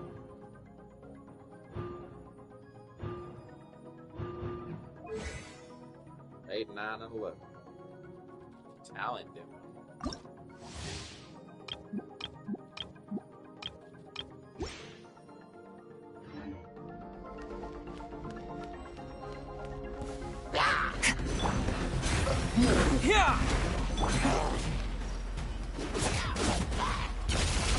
Never star goes out. But I can you not get sick of that not like that damn.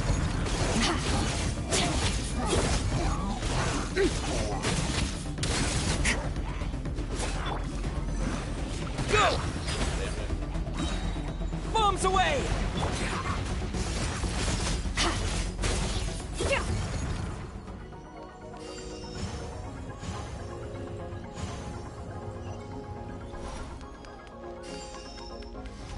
Whoa! Look at all these spikes!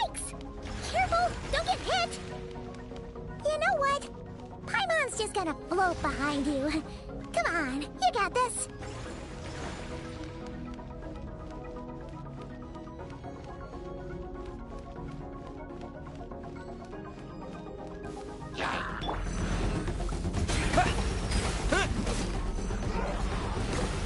Oh my god, the water Start!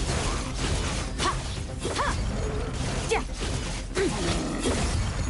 Hey, what are you two doing here?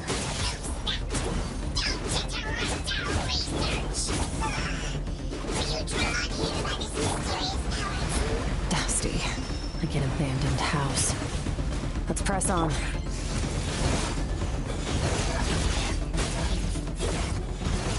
Mine to wield.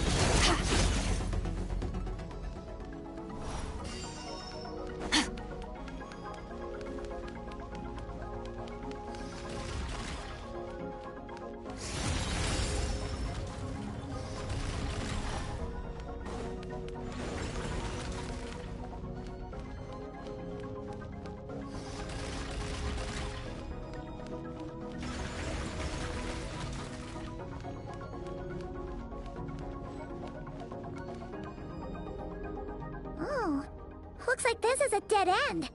Did we make it to his hiding place? Ugh, this fog is making it impossible to see anything! This should be the place where you were attacked, Traveler. The missing part of your soul should be nearby. Can you sense where it is? I'm supposed to just sense it.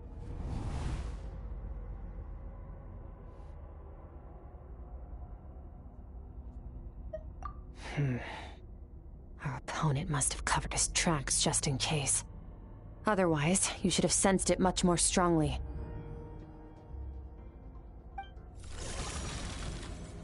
Hold on! Look! The spikes are back! Stay calm. Let's hold back a little. Give our enemy some wiggle room so we can see what we're dealing with. If you're too reckless, we might be playing right into his hands. Our enemy took part of your soul for a reason. It's likely he integrated it into his attack somehow. If we're smart about this, we can track it down. Why is she in her other form?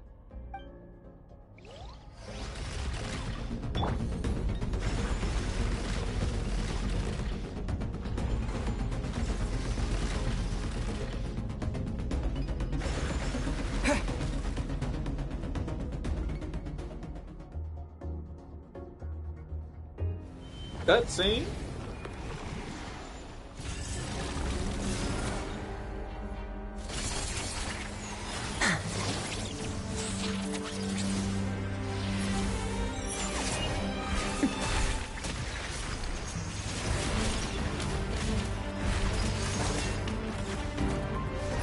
From the start, the attacks have been focused on me. Trying to break through my defenses? I see.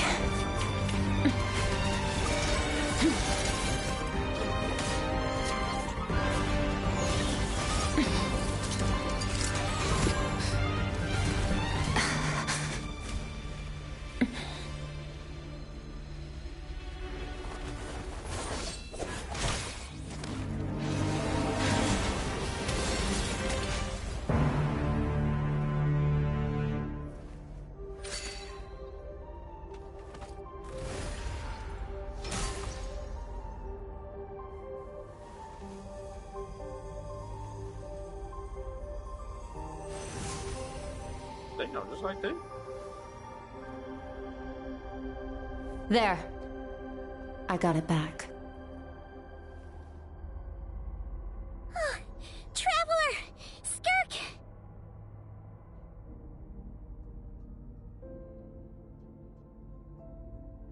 Okay, now she's in a different outfit. Okay, so she essentially has like 3 different dribs. What happened? It looked like Skirk just got...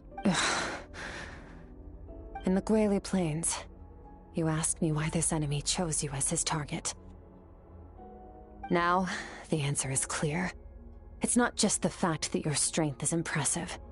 It's also because of your ability to, as you put it, purify abyssal power. Whatever that actually means. The fact is, that ability allowed him to do something that should have been completely impossible. Namely, break through my defenses. and steal my power. No, he couldn't have known I'd come to his domain. He only stole your soul fragment because he knew the value of its power. I doubt he expected it to come in handy so soon. Call it fate if you want. I believe that's the term they use in this world for arbitrary coincidences like this. In any case, it works to our advantage. Once I realized what he was using that power for, it gave me the chance to get back what you lost. I'll cope. Well, done gorging? Good. Time to answer some questions. How did you get the power of the all-devouring narwhal? The hell? Doesn't she have that? The all-devouring narwhal? Oh, of course! Paimon knew that spike thing looked familiar. It looks just like that narwhal's horn! I highly doubt you acquired that power through your own strength. Tell me I'm wrong. You're desperate enough to scour the land for god remains and whatever vestiges of power you can find. That alone proves you wouldn't be able to defeat a creature like that. Which leaves one possibility. You know my master, the Foul, Sertologi. The Foul? Who dares call him Foul? Sertologi.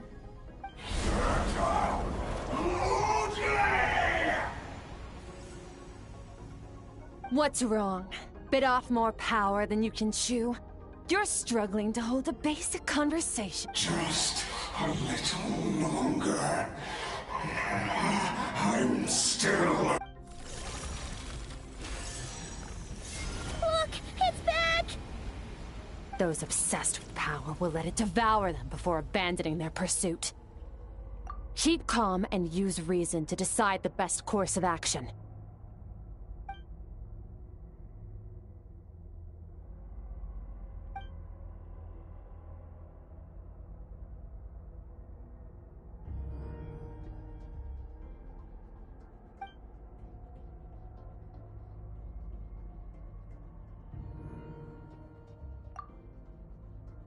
Wise decision.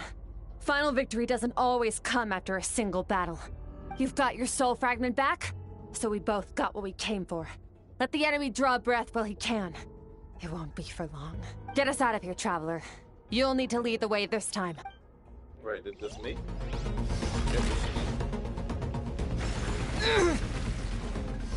God damn it.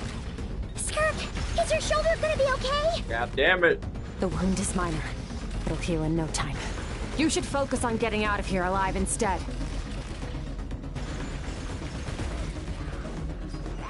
Man, fuck y'all. Yeah, let's try y'all. Uh-oh! Falling spikes! Run! I gotta work my damn stamina.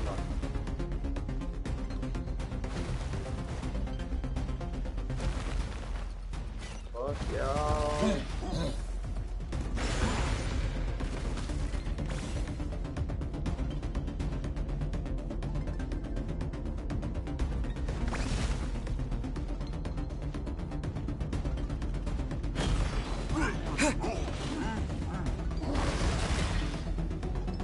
Watch out! Looks like this place is about to collapse!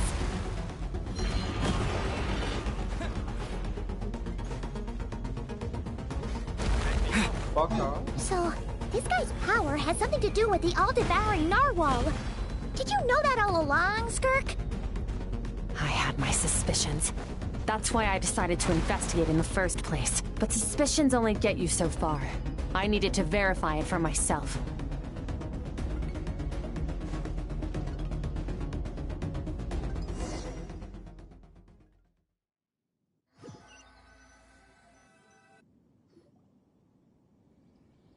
Phew. Oh, we should be safe here, right? I no longer sense his presence. Can't have followed us out of that abyssal domain. Weaklings like him will find that my power is not so easily controlled. He won't be leaving that place until he's managed to digest it. You seem surprised. I suppose that's fair. You've seen but a fraction of what that whale is capable of. That gaping maw could swallow a planet whole.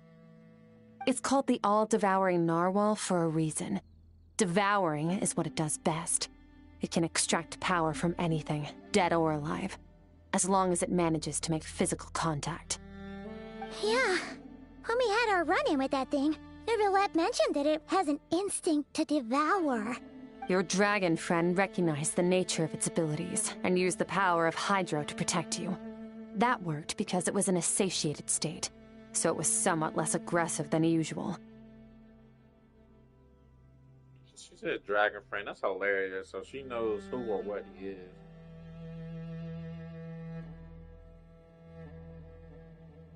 She knows that he's the Hydro Dragon Sovereign, but in human form. It's a different story when it has no more power to feed off of. That's when its true voracious nature kicks in. It could devour everything on the planet in that state, which is why I cast it into that void space.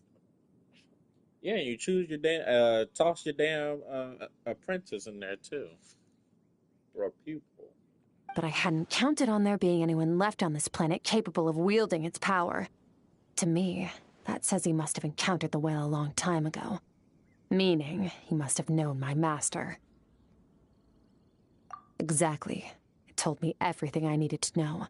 Hence why I said we both got what we came for. And I believe that brings our transaction to an end. Now that you're whole again, you can get back to your own journey. I'll handle the rest of this situation myself. I'm trying to see the rest of this. No way! We can't leave now! Something was stolen from you because of us. We have to help you get it back. This isn't my first taste of failure or losing power. When you fall, you get back up again and become stronger. That's how it is. But what if that monster finds you before you're all better? Plus, how are you gonna get home? It's not like you can just go swoosh and open a door to the abyss again. Not without your full strength. So, sticking with us for the time being doesn't sound so bad, does it? Fair enough. Then take this. What is it? A bag of Mora. Nothing in this world is free. I know that much. Yeah, that's true. I'll leave the planning to you. Hurry up and decide where to go. We shouldn't linger. We should take Skirk somewhere she can rest. But where? Paimon gets the feeling Skirk wouldn't like being around a lot of people. Oh wait! Baizhu said we could rest in the back room of the pharmacy, didn't he? Let's head there!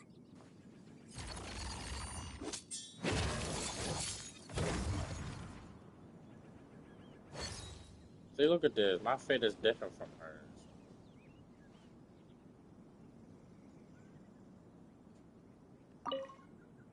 He'll know something about Master. I'm sure of it. Next time, I need to be ready. Yeah, even the damn questioners, her outfit looks different. Fine. It was just a script. It'll take time to recover my strength, of course. But adapting to situations like this is nothing new for me. Oh, this. It's a star crystal suit. Abyssal energy is scarce in Teyvat.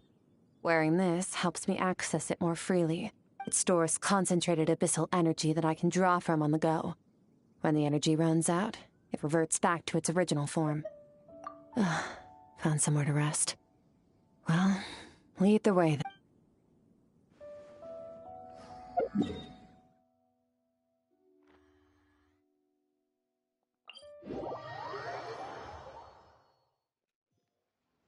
I wish she's still there. Where the fuck was I just was?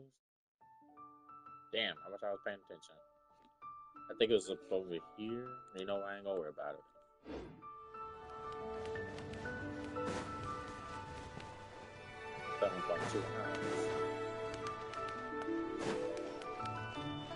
Merciless.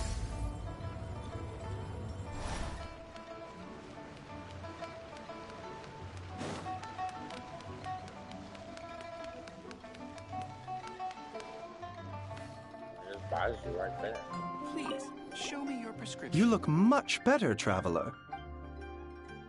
Very true, Changshang. We haven't had many patients recently, so we have Awesome!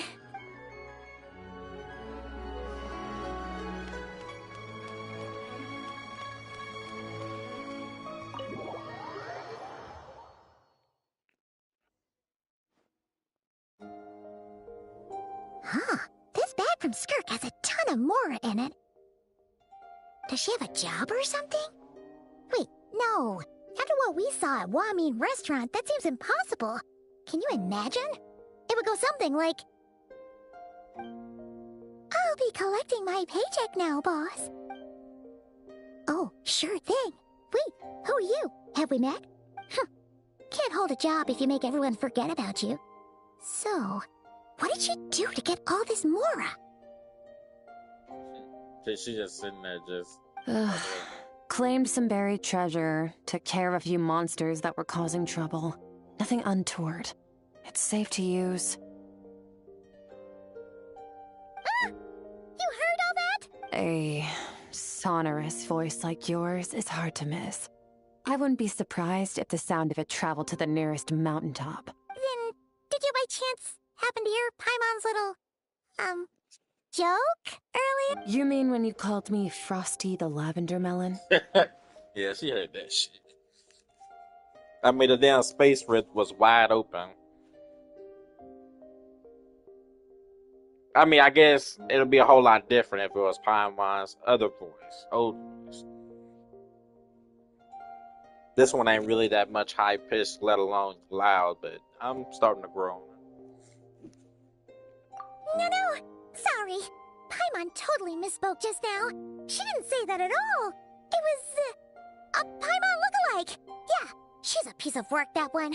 Always impersonating Paimon and giving people weird nicknames. Okay, fine. The truth is, Paimon didn't like you all that much at the start, but things are different now. You helped the Traveler in a big way, so what do you say? I noticed there was only one bed. Go ahead and get some rest. Wait, what about you? I don't get tired, and I don't need rest. I'm going to practice my sword work. That should help me regain some strength. But your shoulder... Hey, don't just leave! Whatever. Let her tire herself out. She'll come back eventually. Let's get some sleep, Traveler. That comfy bed is calling, Paimon. I mean, you ain't done nothing but talk and sleep.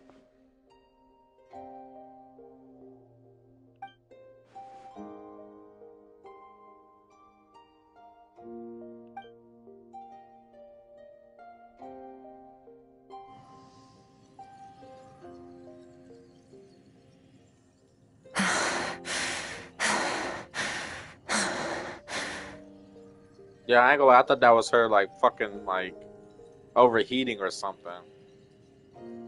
Damn pot.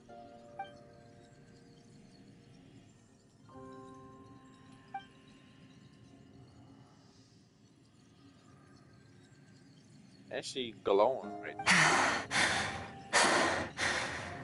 Quiet.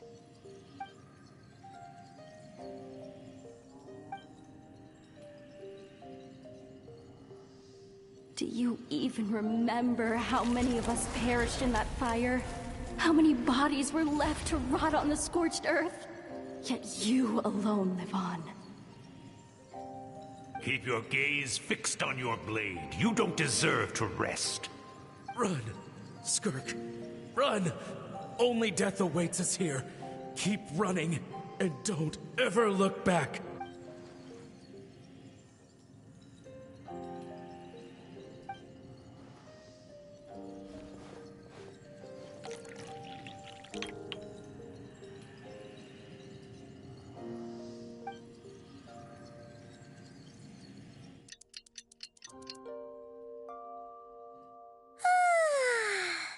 Getting an early night's sleep is the best. That bed was so comfy. Wait, Skirk? Have you been sitting out here the whole night? The bed's all yours if you want it. About 60%, maybe 70. Whew! Paimon thought it would take at least a couple of days. That was fast. No, not fast enough. That's 20% less than last time. Same training regimen, same intensity. Nothing felt different, but somehow the outcome fell short.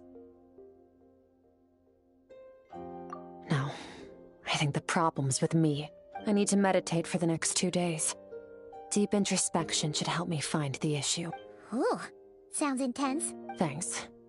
See you in 2 days.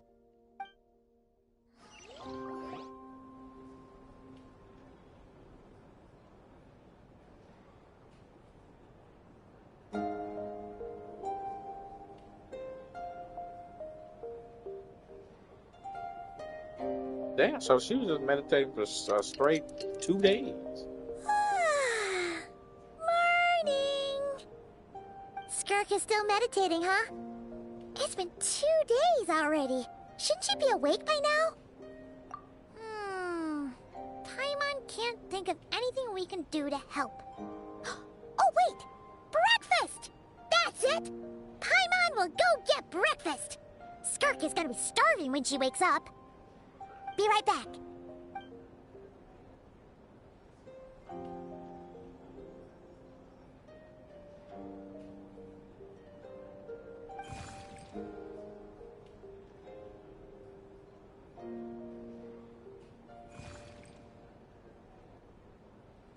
Oh, now it's in the damn world, real world?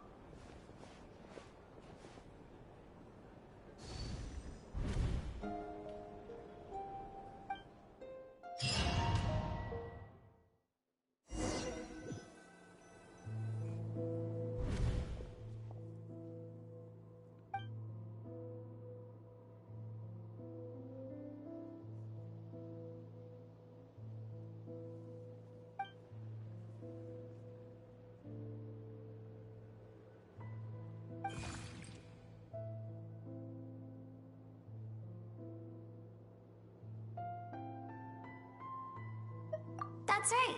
This is Skirk's Holy inner shit. world. Oh, okay, I wasn't expecting Think to of start it talking. as the threshold between the soul and dreams. This isn't your first time here, but what you remember is probably a space covered in darkness. I only managed to illuminate a small portion for you back then.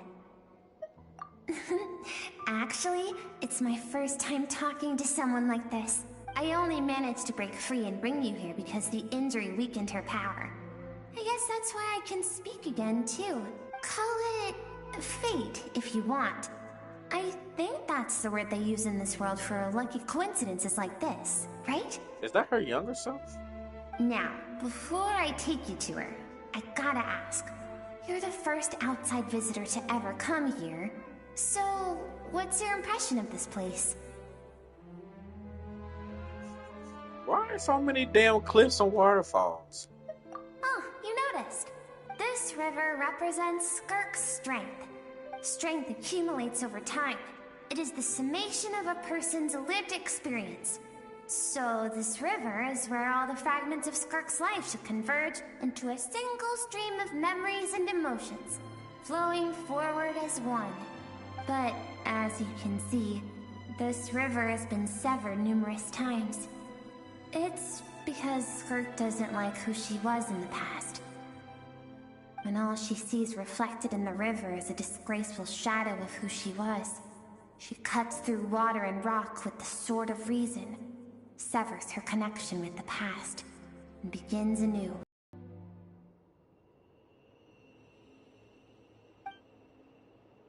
You must learn to shut out all the pointless emotion. Crush the self that makes you weak, and become master over your physical form. This isn't my first taste of failure or losing power. When you fall, you get back up again and become stronger. That's how it is.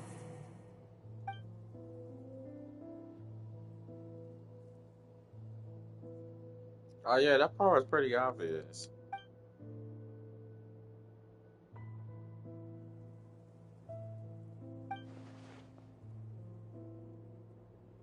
The answer to one mystery invites another question, I see. Let's follow the river upstream. There among the cliffs, among the memories etched into her heart, lies the truth of it all. Soon, you'll understand everything.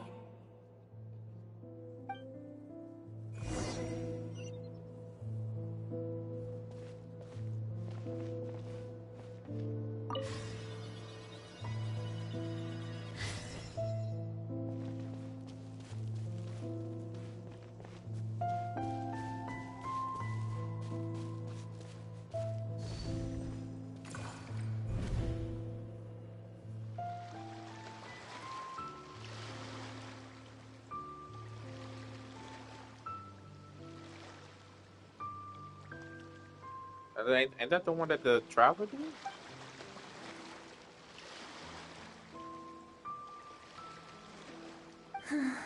I've always thought that, even when falling leaves don't come from the same tree, they can still form bonds of kinship when they meet. It's crazy I remember that from almost 5 years ago. Like meteors, you both made a journey through the stars. Both travelers who have landed on a planet that is not your home. Yet, when she first noticed your presence, although she hesitated for a moment, she still chose to walk away, indifferent as ever.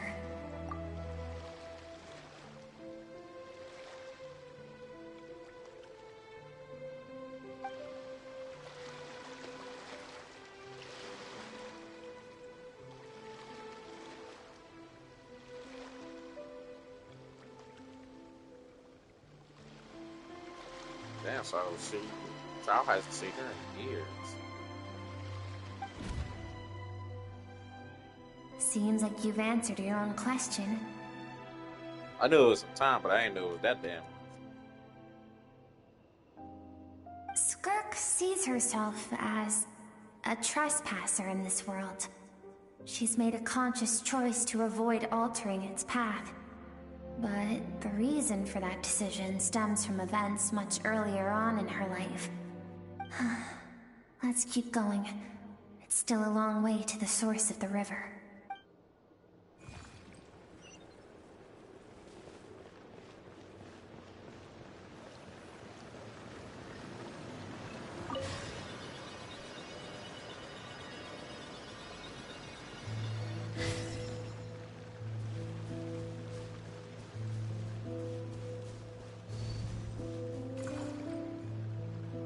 You now have what it takes to wield immense power. From this day forth, I shall teach you no more. No one can become a worthy warrior through imitation alone. I have given you fangs and claws. Now, you must learn to hunt. You wish me to travel the world beyond on my own, Master? Indeed. Make new friends. Embark on your own journey. And piece together a new future from the shattered remnants of your past.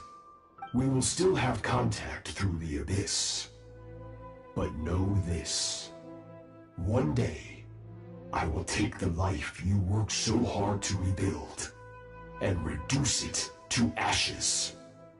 Just like the fire that haunts your mind.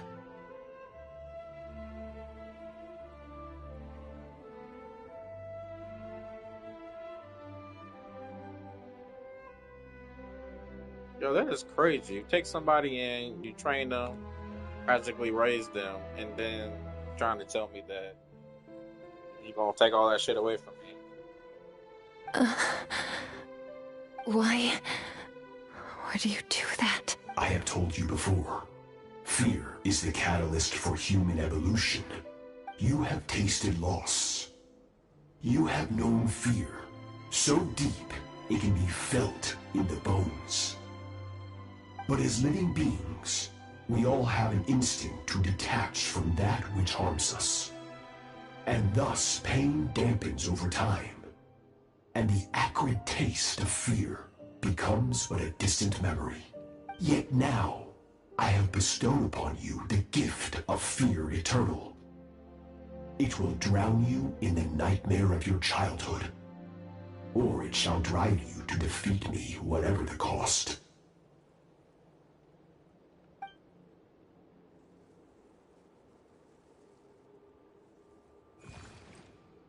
I did? That is what Skirk's master, the foul, Sertologi, looked like at one point in time. At one point in time? Of course. As a higher being, physical form is a triviality to him. He could appear as a beast, a human, or even a monster that defies description. The form you see him in here, clad in abyssal armor, is the one he usually wears when traveling through the stars.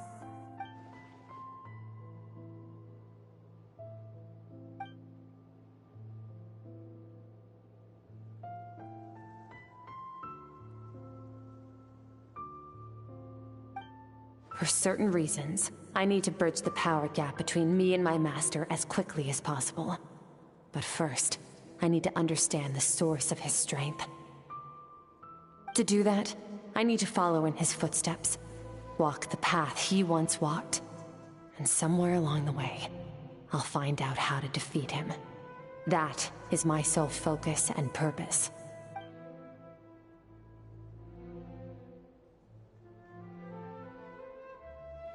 I'll let you in on a little secret. The real Sirology is terrifying. The real? The scope of his power is impossible to understand until you experience it firsthand. It is absolute. The power to crush all things.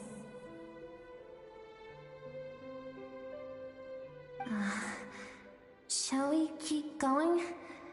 Let's see. We're about halfway there.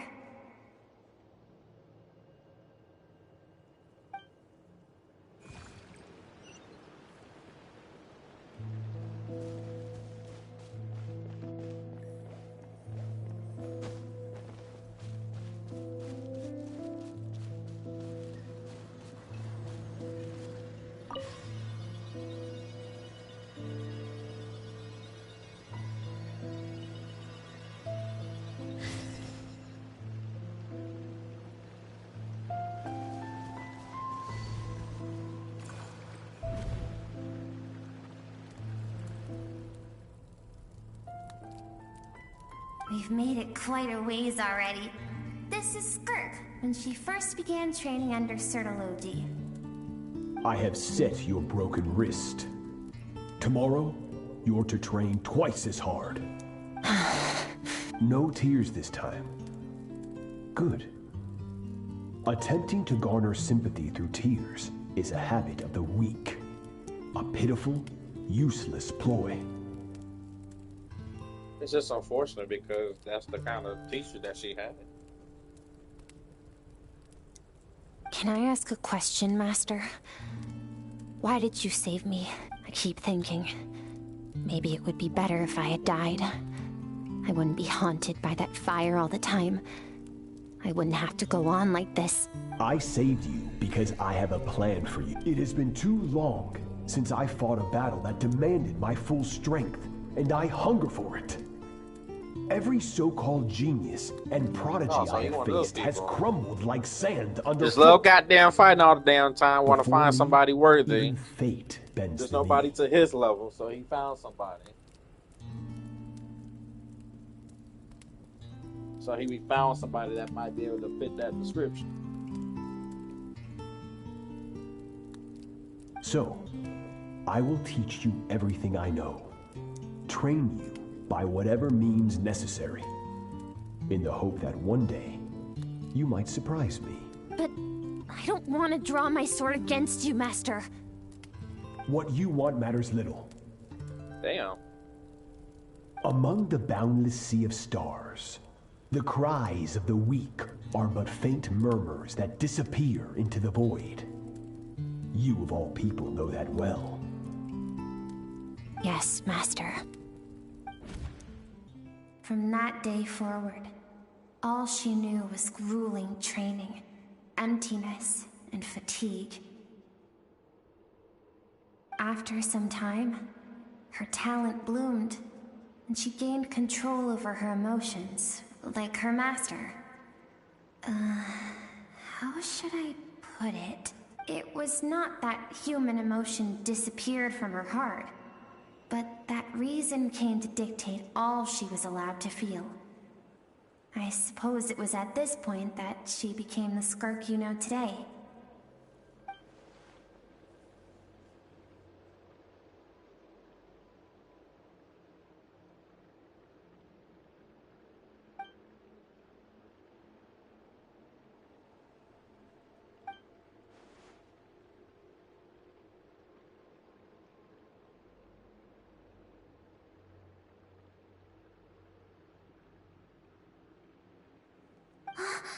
We're nearly there.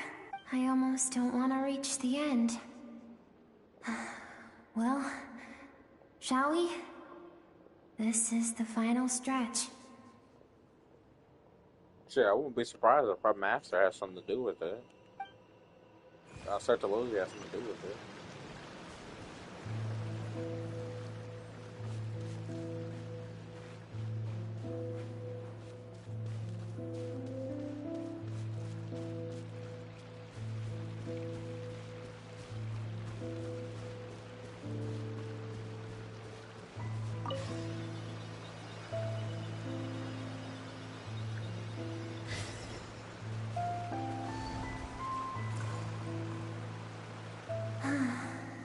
These are Skirk's happiest memories.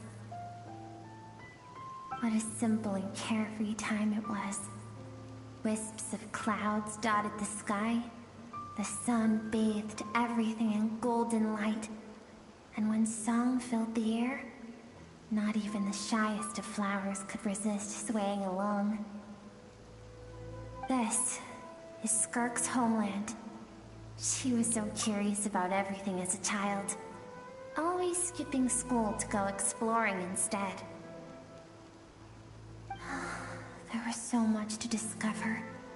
The treasures at the bottom of the sea, the secrets beyond the stars, and that merchant ship packed with adults wearing those strange clothes.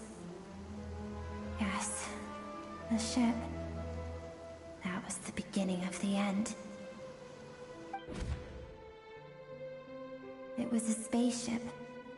When it arrived, the people that disembarked wore smiles on their faces and spoke of friendship. They claimed to be merchants from a neighboring planet, looking to establish trade. Skirk's parents, her relatives, her neighbors, everyone welcomed the newcomers with open arms and allowed them to explore the planet. To them, the visitors were guests and should be treated with hospitality.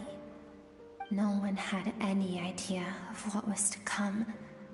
Several months later, an army of unknown origin arrived without warning and carried out a ruthless campaign to destroy everything and everyone on the planet.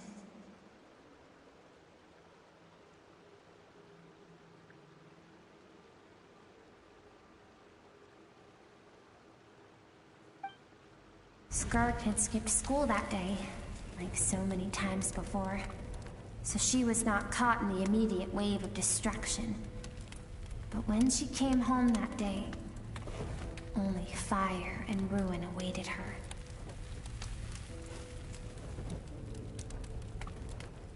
Countless people cried out to her for help. People she knew and loved. Friends and relatives. The little girl who lived next door. The shop owner with the bad leg. The bad-tempered teacher she had made fun of just that morning. Their lives were discarded like worthless trash as the fire consumed one life after another. Skirk was helpless. All she could do was run. And so she did. She kept running until an unexpected figure crossed her path.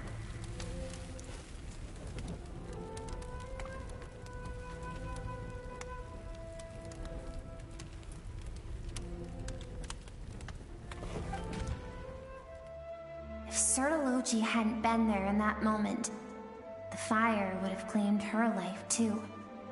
And there she would have remained, left to rot in the scorched earth, with no answer as to why any of this was happening.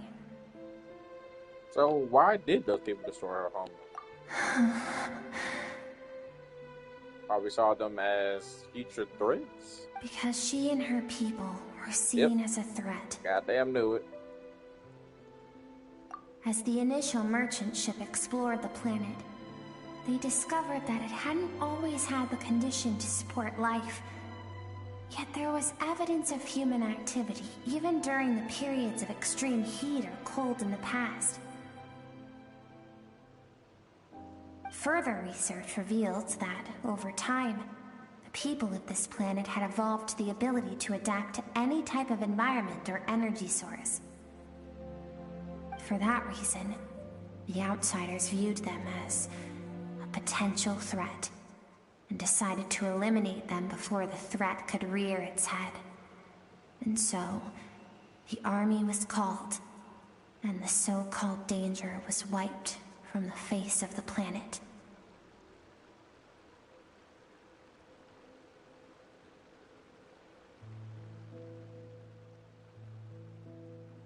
Senseless, isn't it? Deemed a threat because of a gift they didn't even know they had. Perhaps it was their own innocence and kindness that doomed them. But in the end, that was lost to the blaze as well. If those with power get to decide good and evil, then all you can trust in is the sword in your hand. And so, before death could claim her, she ran. She ran and never stopped. No one wants to relive their most painful moments. Well, that brings us to the end of the story. This is as far as we can go. Skirk is waiting over there. For both of us.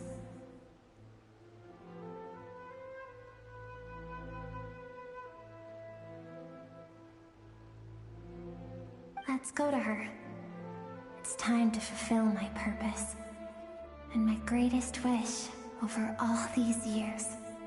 So has it just been stuck in here?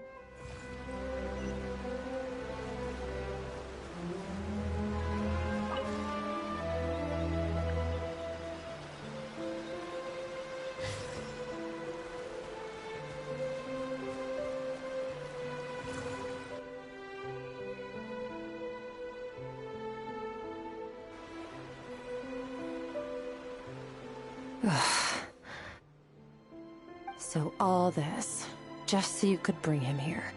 I have things to say to you.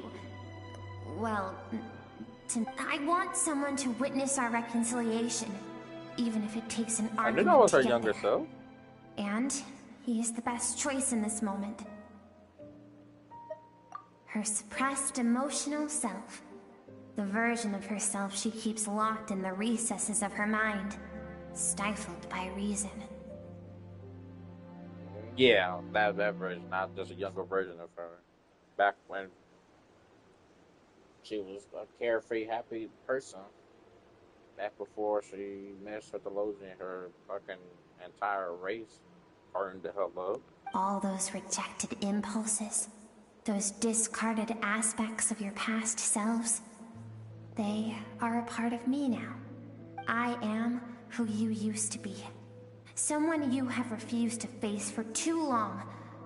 So, I came to face you instead. You're wrong. I've faced you all along. And that's exactly why I keep you locked here. Your existence makes me weak. Moments of joy and longing are when we are most vulnerable. Don't forget, it was a penchant for goodness over reason that doomed our homeland in the first place.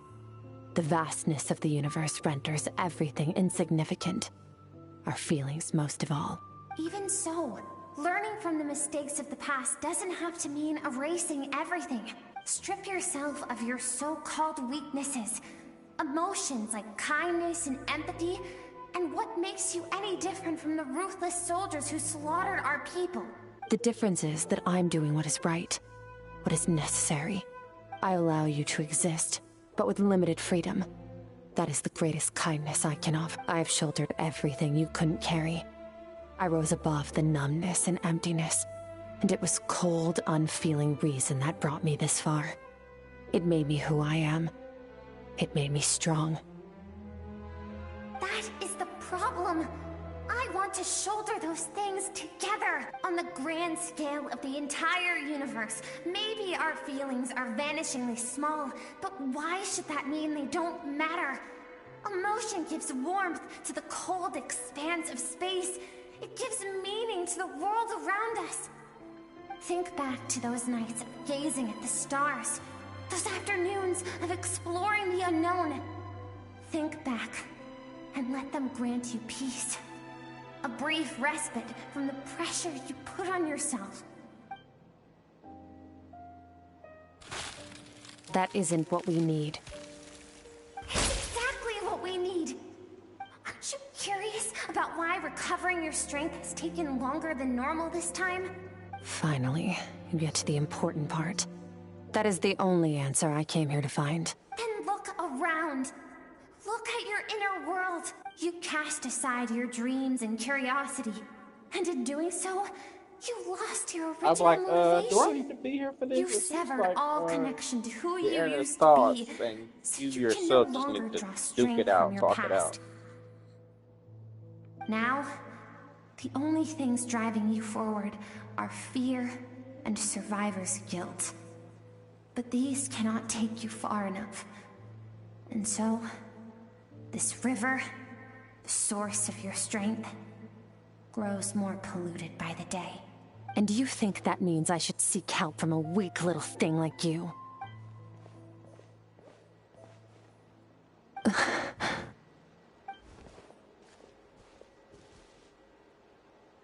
Thank you for saying that. I knew bringing you here would be the right choice. To be honest, I'm not here to argue with you. This isn't about who's right or wrong. And in fact, I agree that in order to make it through the wake of that tragedy, we had to distance ourselves from the pain through reason over emotion. But what is right at one point in time isn't always right forever. I know you will never forget that fire.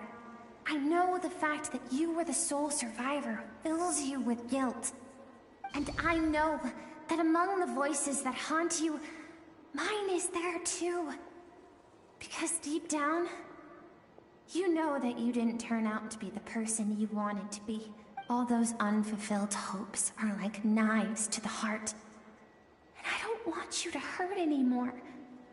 So even if you can't accept me, I hope, at least, that you can let go. I keep thinking, maybe it would be better if I had died. I wouldn't be haunted by that fire all the time. I wouldn't have to go on like this.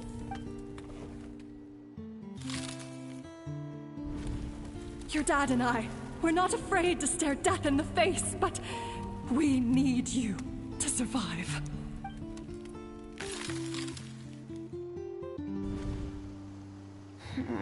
I'm sick of being a kid. There's so many amazing things out there, and I'm ready to see them all.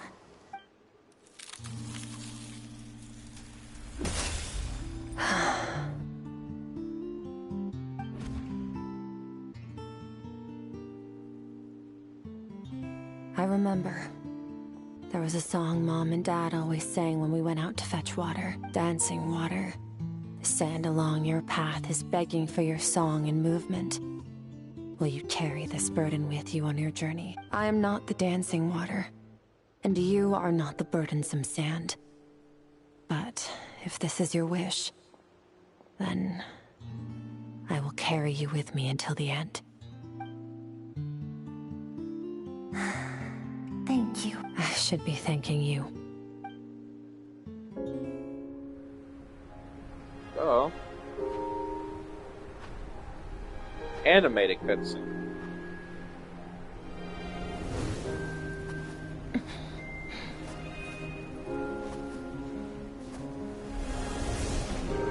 Run, Skirk, run! Remember, leave no one alive! Heed my words, Skirk. Let fear take root in your soul. Did you survive? Why was it only you? Skirk, did you become a positive light in this world?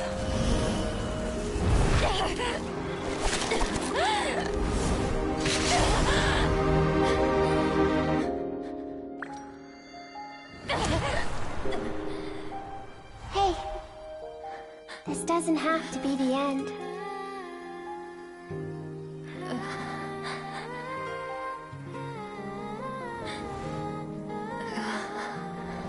Life is a gift.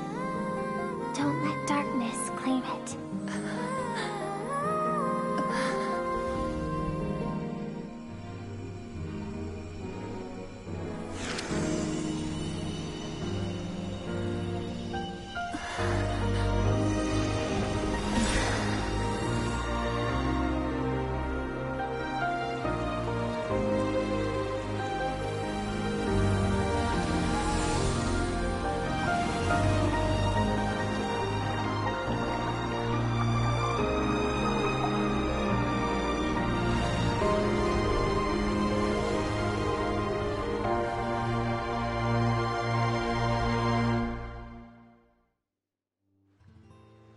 Her inner thoughts are like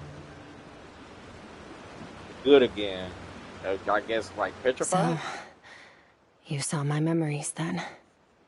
I once asked my master if survival of the strongest was the law of the universe. He said no. But in a world without order, those with no moral boundaries tend to be the ones who survive. Power is not a substitute for doing what is right. That's why, after hearing his answer, an idea came to mind. An idea that, one day, I would create a new world order. One in which there would never be another tragedy like that fire. One in which power was not the law of the land. But that means I must defeat him. Because my master, Sertologi, is, at the core, a defier of all rules and order. Yes, and not just because of the gap in our abilities, but also because I have no reason to see him as an enemy. Although his decision to train me was not made out of kindness, he did everything a master should. He saved my life, taught me the sword and the principles of strength. And for that, I respect him. Hey, can't be mad at that. I know. And it's not something I want. But Master never goes back on his word. I have to treat everything he says as a promise. He's no longer into that. But he sends me messages through the abyss every now and then. Most of them are simple greetings, or an answer to one of my questions. Every time I hear from him, my heart skips a beat. And I wonder if this is the moment where he'll finally appear before me and tear down everything I've built to pieces. So this is what he used to look like, but he can just change his appearance, or he's way stronger than what he was like this. Maybe that means I do live in eternal fear, just like he said. Yes, I respect him, but I'm also afraid of him. And for that reason, the pursuit of strength consumes every moment of my life. I don't know what Master has planned, but I have to be ready. If he does attack you one day, sure, I'll be there. Help me? Why? This isn't your fight. You got shit else to do.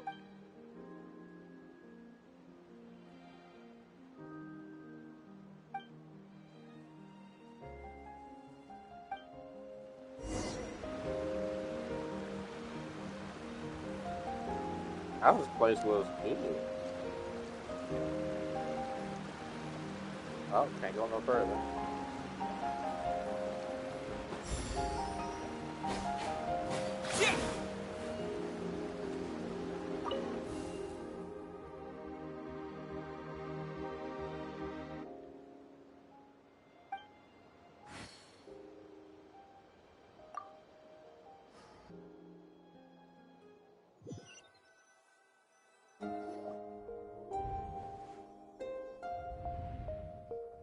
Oh, you're finally awake! I find this is coming to a close. Honestly, Paimon was gone for like 2 seconds and then she comes back and finds you both unconscious? Oh, you scared Paimon half to death! Oh yeah, that's right. Paimon went to go get some damn food. You're both okay, right? What does it look like?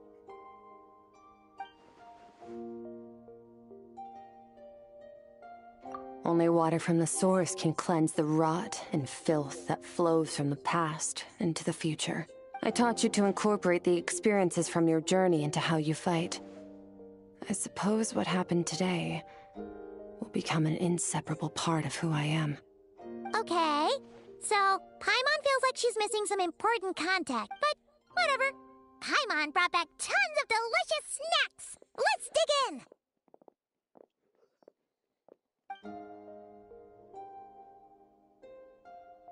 All right. It's about time we finished what we started. We're gonna deal with this thief for good, right? This time, I'm not going to tell you to hold back. But having digested even more power in the meantime, he's going to be tougher than before. The good news is, we have no reason to pull our punches this time. So, let's go. Same place as last time. All right.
Oops, wrong one.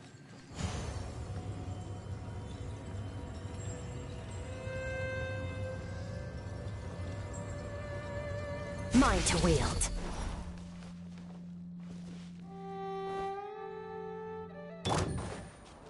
Quietly now.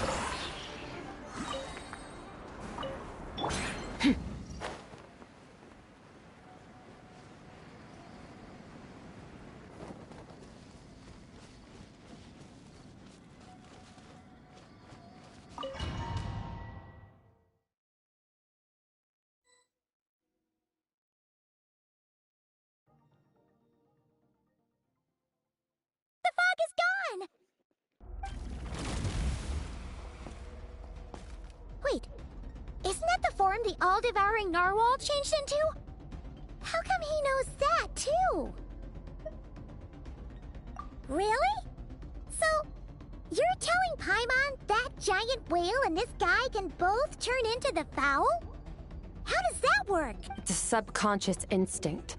Any intelligent being who longs for his level of strength is bound to mimic his appearance. It's a natural response after encountering someone as powerful as Master. To them, he represents ultimate power. We know the person before us has encountered Master, and we know he stole a portion of my power. So it's not surprising that he would assume this form. Okay. Oh, the closer Paimon looks, the more intimidating it gets. Nervalette isn't here this time, so it's up to us. He won't have the nerve to steal again after we're done with him. Let's teach this guy a lesson. And by we're done, you mean me and Skirk. God damn it, they gave me the trial Skirk again. Okay, I did not know this is the same guy we fight in the damn well. I gotta do that fight after. Wipe out!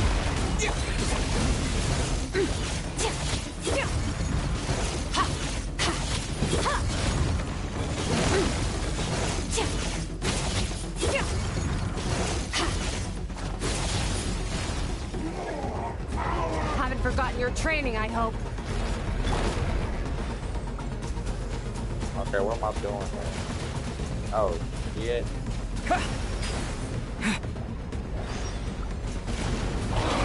Water jet!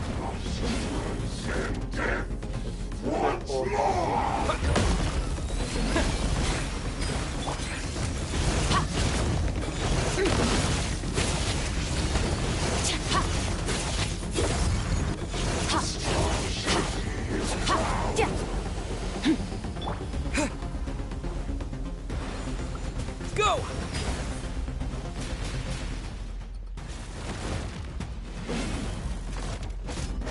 Water jet!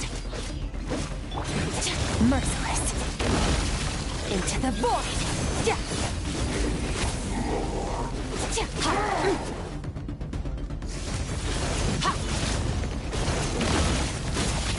Yeah, before I finish this. Beyond this world.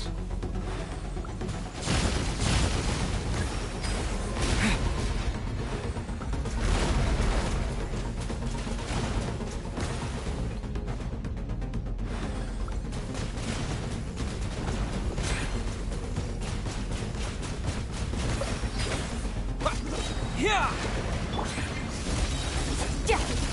Paradigm shift!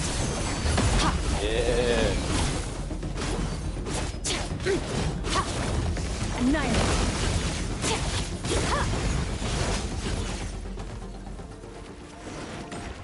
That's my cutscene. Cutscene?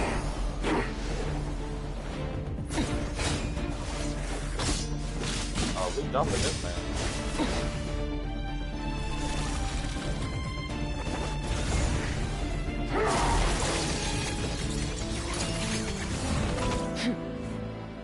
Haven't had enough of my power.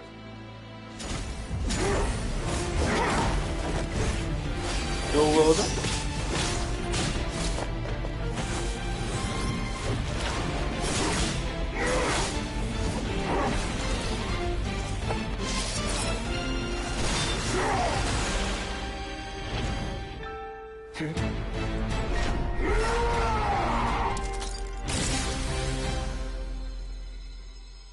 Well then, let's see how much more of this power you can handle.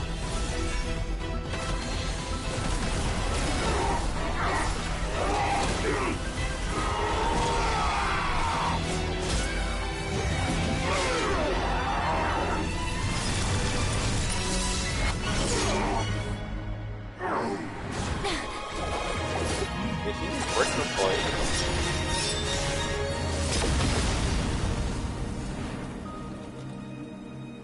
Okay, that was nuts. Can I have my sword back, please? Okay.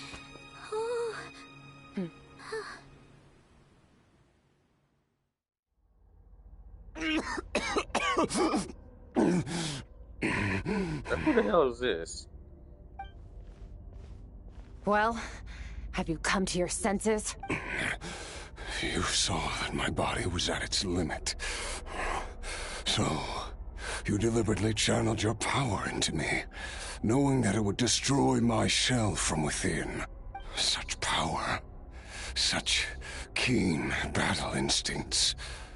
So, you must be. He's a Conrian?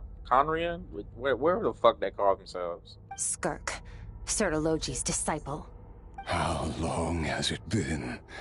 How long has he been away from Tevat? Centuries, I imagine, or millennium. Hundreds of years. Hundreds? Sorry, it's a lot to take in. I should introduce myself. I am Skofnungar, a friend of your master and one of his followers. This is the first time I've heard your name, Skirk. But hundreds of years ago, I knew you existed. And I knew you would come here. Hundreds of years ago? Sounds like you and Master have quite the history. Care to tell us about it? Of course. Might as well take advantage of a clear head. Oh, look, more flashback. The story starts a long, long time ago. I was born into a noble family in Conria. As the eldest son, I was set to inherit our title.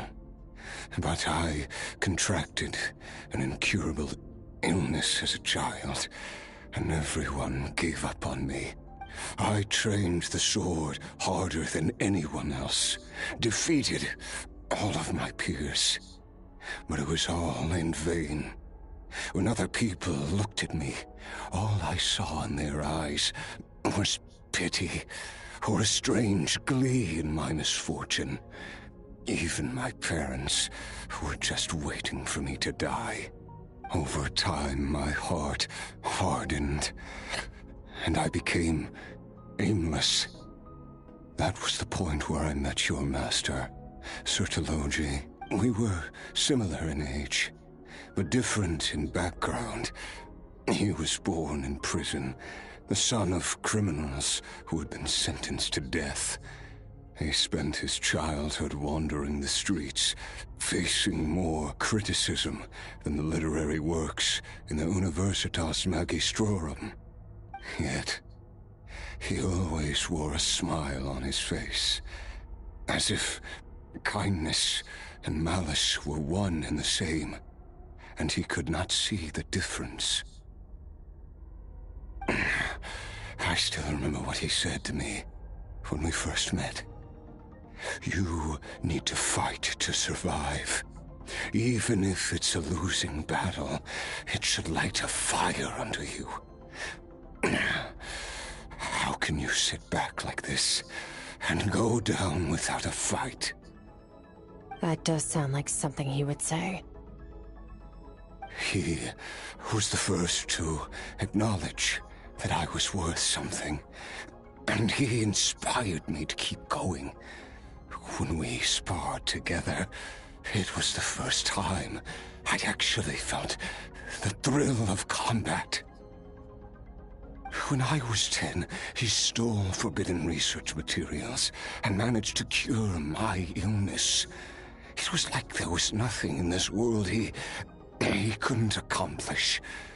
When it came to the human form, he was always intent on pushing the boundaries of possibility. But somewhere along the way, I fell behind. My talents were nothing compared to his, and at some point, I realized he had pulled so far ahead, I was too embarrassed to even ask him to spar. After his grand endeavor was successful, he sought me out and said to me, "This planet no longer holds anything of interest to me, so I'm leaving. But first, I have an offer. I can use a power I have just refined to break the curse of immortality for you. Your death was once what we worked so hard to prevent. But the immortality you now face is a different kind of pain altogether." I'll pass. Immortality doesn't sound so bad to me. Since I can't die, it means I have an infinite amount of time to get stronger. Maybe I'll finally catch up to you one day, and we can spar like we used to. Are you sure? I cannot say when I will return. Your body, or rather, your soul, might not be able to withstand this curse. All I can do is try. After all, a wise man once told me, people need to fight for their own survival. Wise indeed. Nevertheless, if you grow weary of the pain of immortality, and wish to experience a good sparring match before you wither away, seek out my disciple. Disciple? Never thought I'd hear that word coming from you. Oh, this is way back when Conrad was still around, and she was already his disciple by then. Nor I. But Vedifenir said I was destined to find a disciple out there in the universe, and bring her to Tibet. You know as well as I, Vedifenir's prophecies are never wrong. Well, now I'm curious about who this disciple of yours will be. All Vedifenir said was that one day, the stars shall bow in her honor. So he knows it's a she. Sounds pretty impressive. Of course. Only the most outstanding people would have the right to become my disciple. Still self-assured as ever, I see. But you're not wrong. I'll be leaving then. Oh, and if you are serious about getting stronger, I left you a little gift in the primordial sea. As I've said before, walk whatever path you want. Freedom means even the wicked get to make their own choices. Waiting for me in the primordial sea was the all-devouring narwhal, already beaten into submission by Sertologi. In its weakened state, I was able to cut off part of its flesh and sew it into my own heart. How the hell could you do that? Pull that off? Your heart? That sounds like torture. How did you even survive that? Because, of course, oh, yeah, that's right, yeah. bear the curse of immortality. So, you used the curse to turn yourself into a vessel for power. Even with that whale's ability, devouring power like that is not something the human body can withstand. With your body and soul constantly at the breaking point, it was the curse of immortality that sustained you. But that is not the path to strength. You have to pour your heart into it, work for it, dream of it. Instead, you stole something that didn't belong to you, and it backfired. You're right. I should have known better, but I had already pushed myself to my limits, and he was still miles ahead of me. So I had to take a leap of faith. I miss your master. I miss the days when we were all together, troublemakers without a home. I don't regret the choice I made. But if you'll allow it, I do want to apologize. To both of you. After the beating we just gave you, I think we can call it even. You're an interesting one as well. Sertologi's disciple. That's a lot to live up to. It can't have been an easy experience. I know what he's like. He rules with an iron fist, using despair and fear to force you to catch up to him, all the while standing ever out of reach. We're like mountain climbers in the dark, never knowing how much higher we have to climb, or when we will see the sun again. True. But I made up my mind long ago. No matter how dark it gets, I will not give in to despair. I will overcome it. Besides, after hearing your story, I suspect what Master really wants is not a battle that demands his full strength, but rather a defeat without regrets. Oh? Since you're his friend, you must have some things in common. First time we came here, when you stabbed me through the fog and stole my power, I felt no emotion coming from that spike. But when you had to devote all your strength fighting me just now, I could feel joy and passion emanating from your blade. Basically, he was Sertologi's best friend. Since Skirk is Sertologi's disciple, he kind of saw some of Sertologi in Skirk, since he was the one that trained him. Full circle. It was the joy of a researcher discovering the truth of the world, the joy of an artist uncovering a temple of wonders. Interesting. I'm certain I didn't express those emotions outright, yet you were able to read them from my blade, like a glimpse into my inner world. You're right. That battle brought me an unbridled sense of joy, and my defeat brings me no regret whatsoever. Exactly. I think Master also craves a battle like that. One where his opponent forces him to use all his strength, unlock the extent of his potential, and transcend his own limits. A battle to end all battles. After which, all can come to an end, including, perhaps, his life. For that very reason, good and evil are meaningless to him. He has one purpose, one goal: to complete himself. It's one of the secrets to his strength. Perhaps you're right. Perhaps that is his goal. Oh no, it definitely is.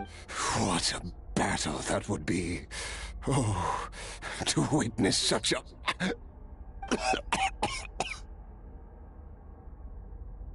Are you okay? No, he's not okay. This man is corrupted. Too many different kinds of power are surging through my body. The curse of immortality allows it all to coexist, but it does not remove the pain.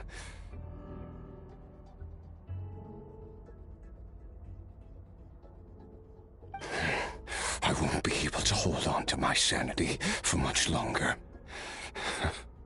What a shame. I would have loved to witness that battle. Sertologi once offered to free me from this curse. Now, I must ask that of you, Skirk. Can you release me from the pain? I can, but not through death, if that's what you are hoping for. It's not a suitable punishment for your crime. As an alternative, I can take your consciousness, along with all the power you've consumed, and smash it to pieces. The impurities will dissipate, and under the curse of immortality, your mind and body will regenerate. When that process is complete, you will be back to who you were before, no longer tortured by powers you can't control. But it will be a time-consuming and painful process. The decision is yours to make. I accept. And who knows? Perhaps I'll wake up in time to witness your great battle with Surtologi. I have faith that you'll be able to stand against him one day. Though I know it'll be a long and arduous road if we are climbers in the dark. It appears the dawn has finally broken for me. But your ascent continues.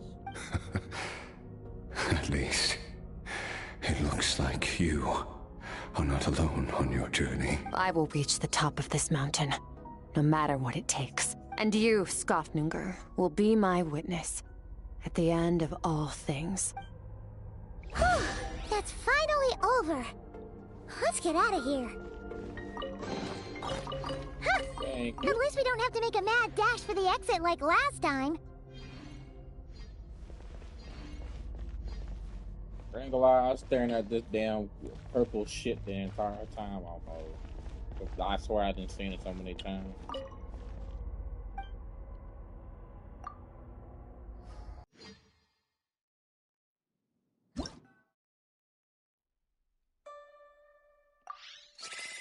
We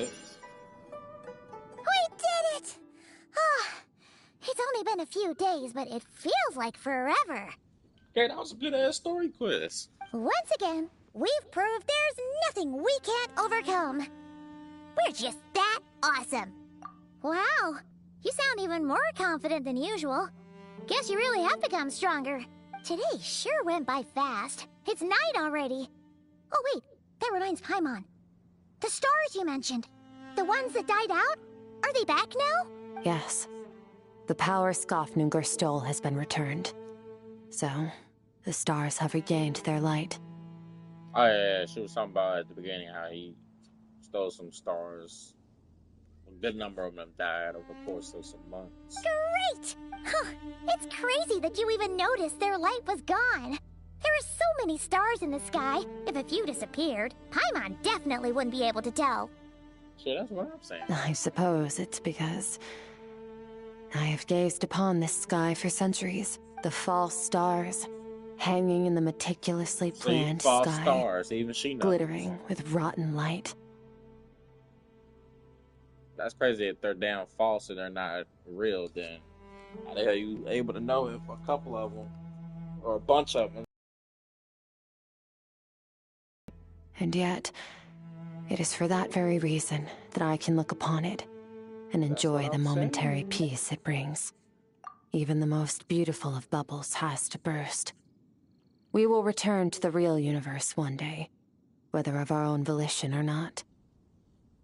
Time marches ever forward. Even the innocent and naive will taste life's bitterness.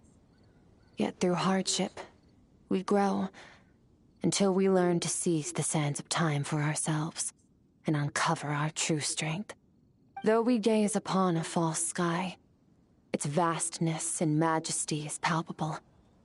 One can only wonder, what is it going to take for kindness to reign supreme in the vast expanse of the universe?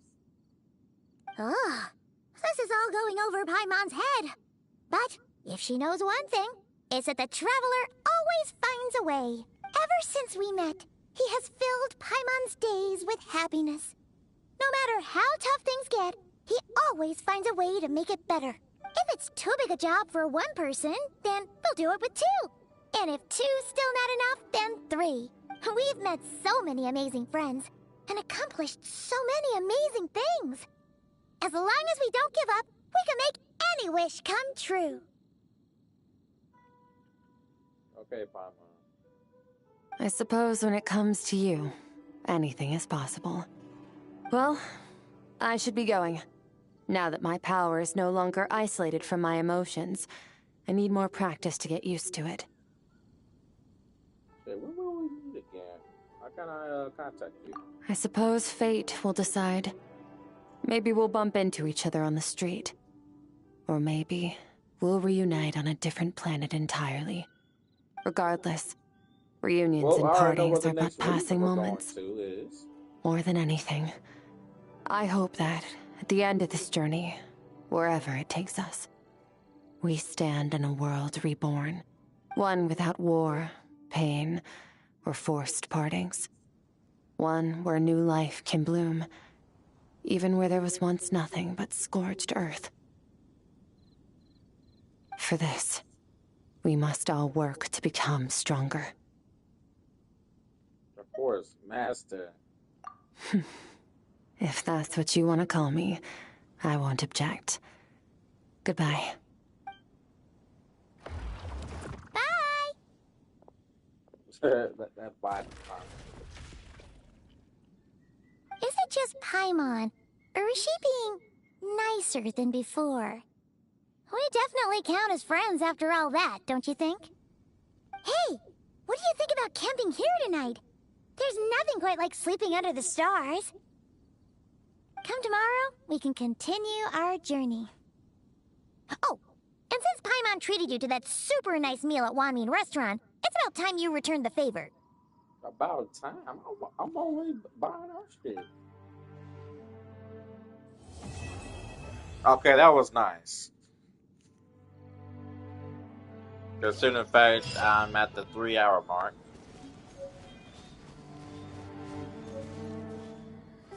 Damn, they gave me all that shit.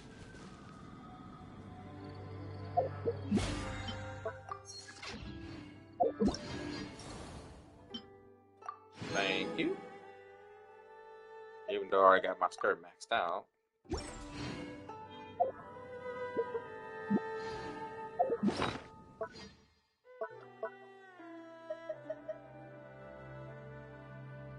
Lingering Euphonia, a guitar that Skirk made based on the instruments of her homeland. The guitar has a unique charm when played. Its ancient melody seems to hum of a history that nobody recalls.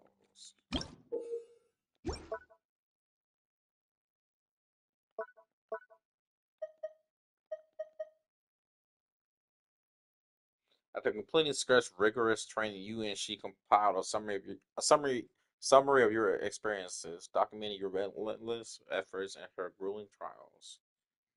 Through the training, Now the training has ended, revisiting these records can still yield invaluable insights. Oh shit! Appreciate that.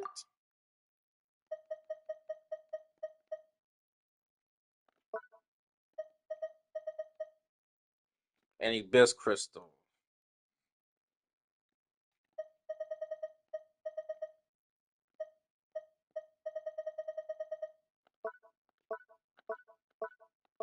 If I'm done.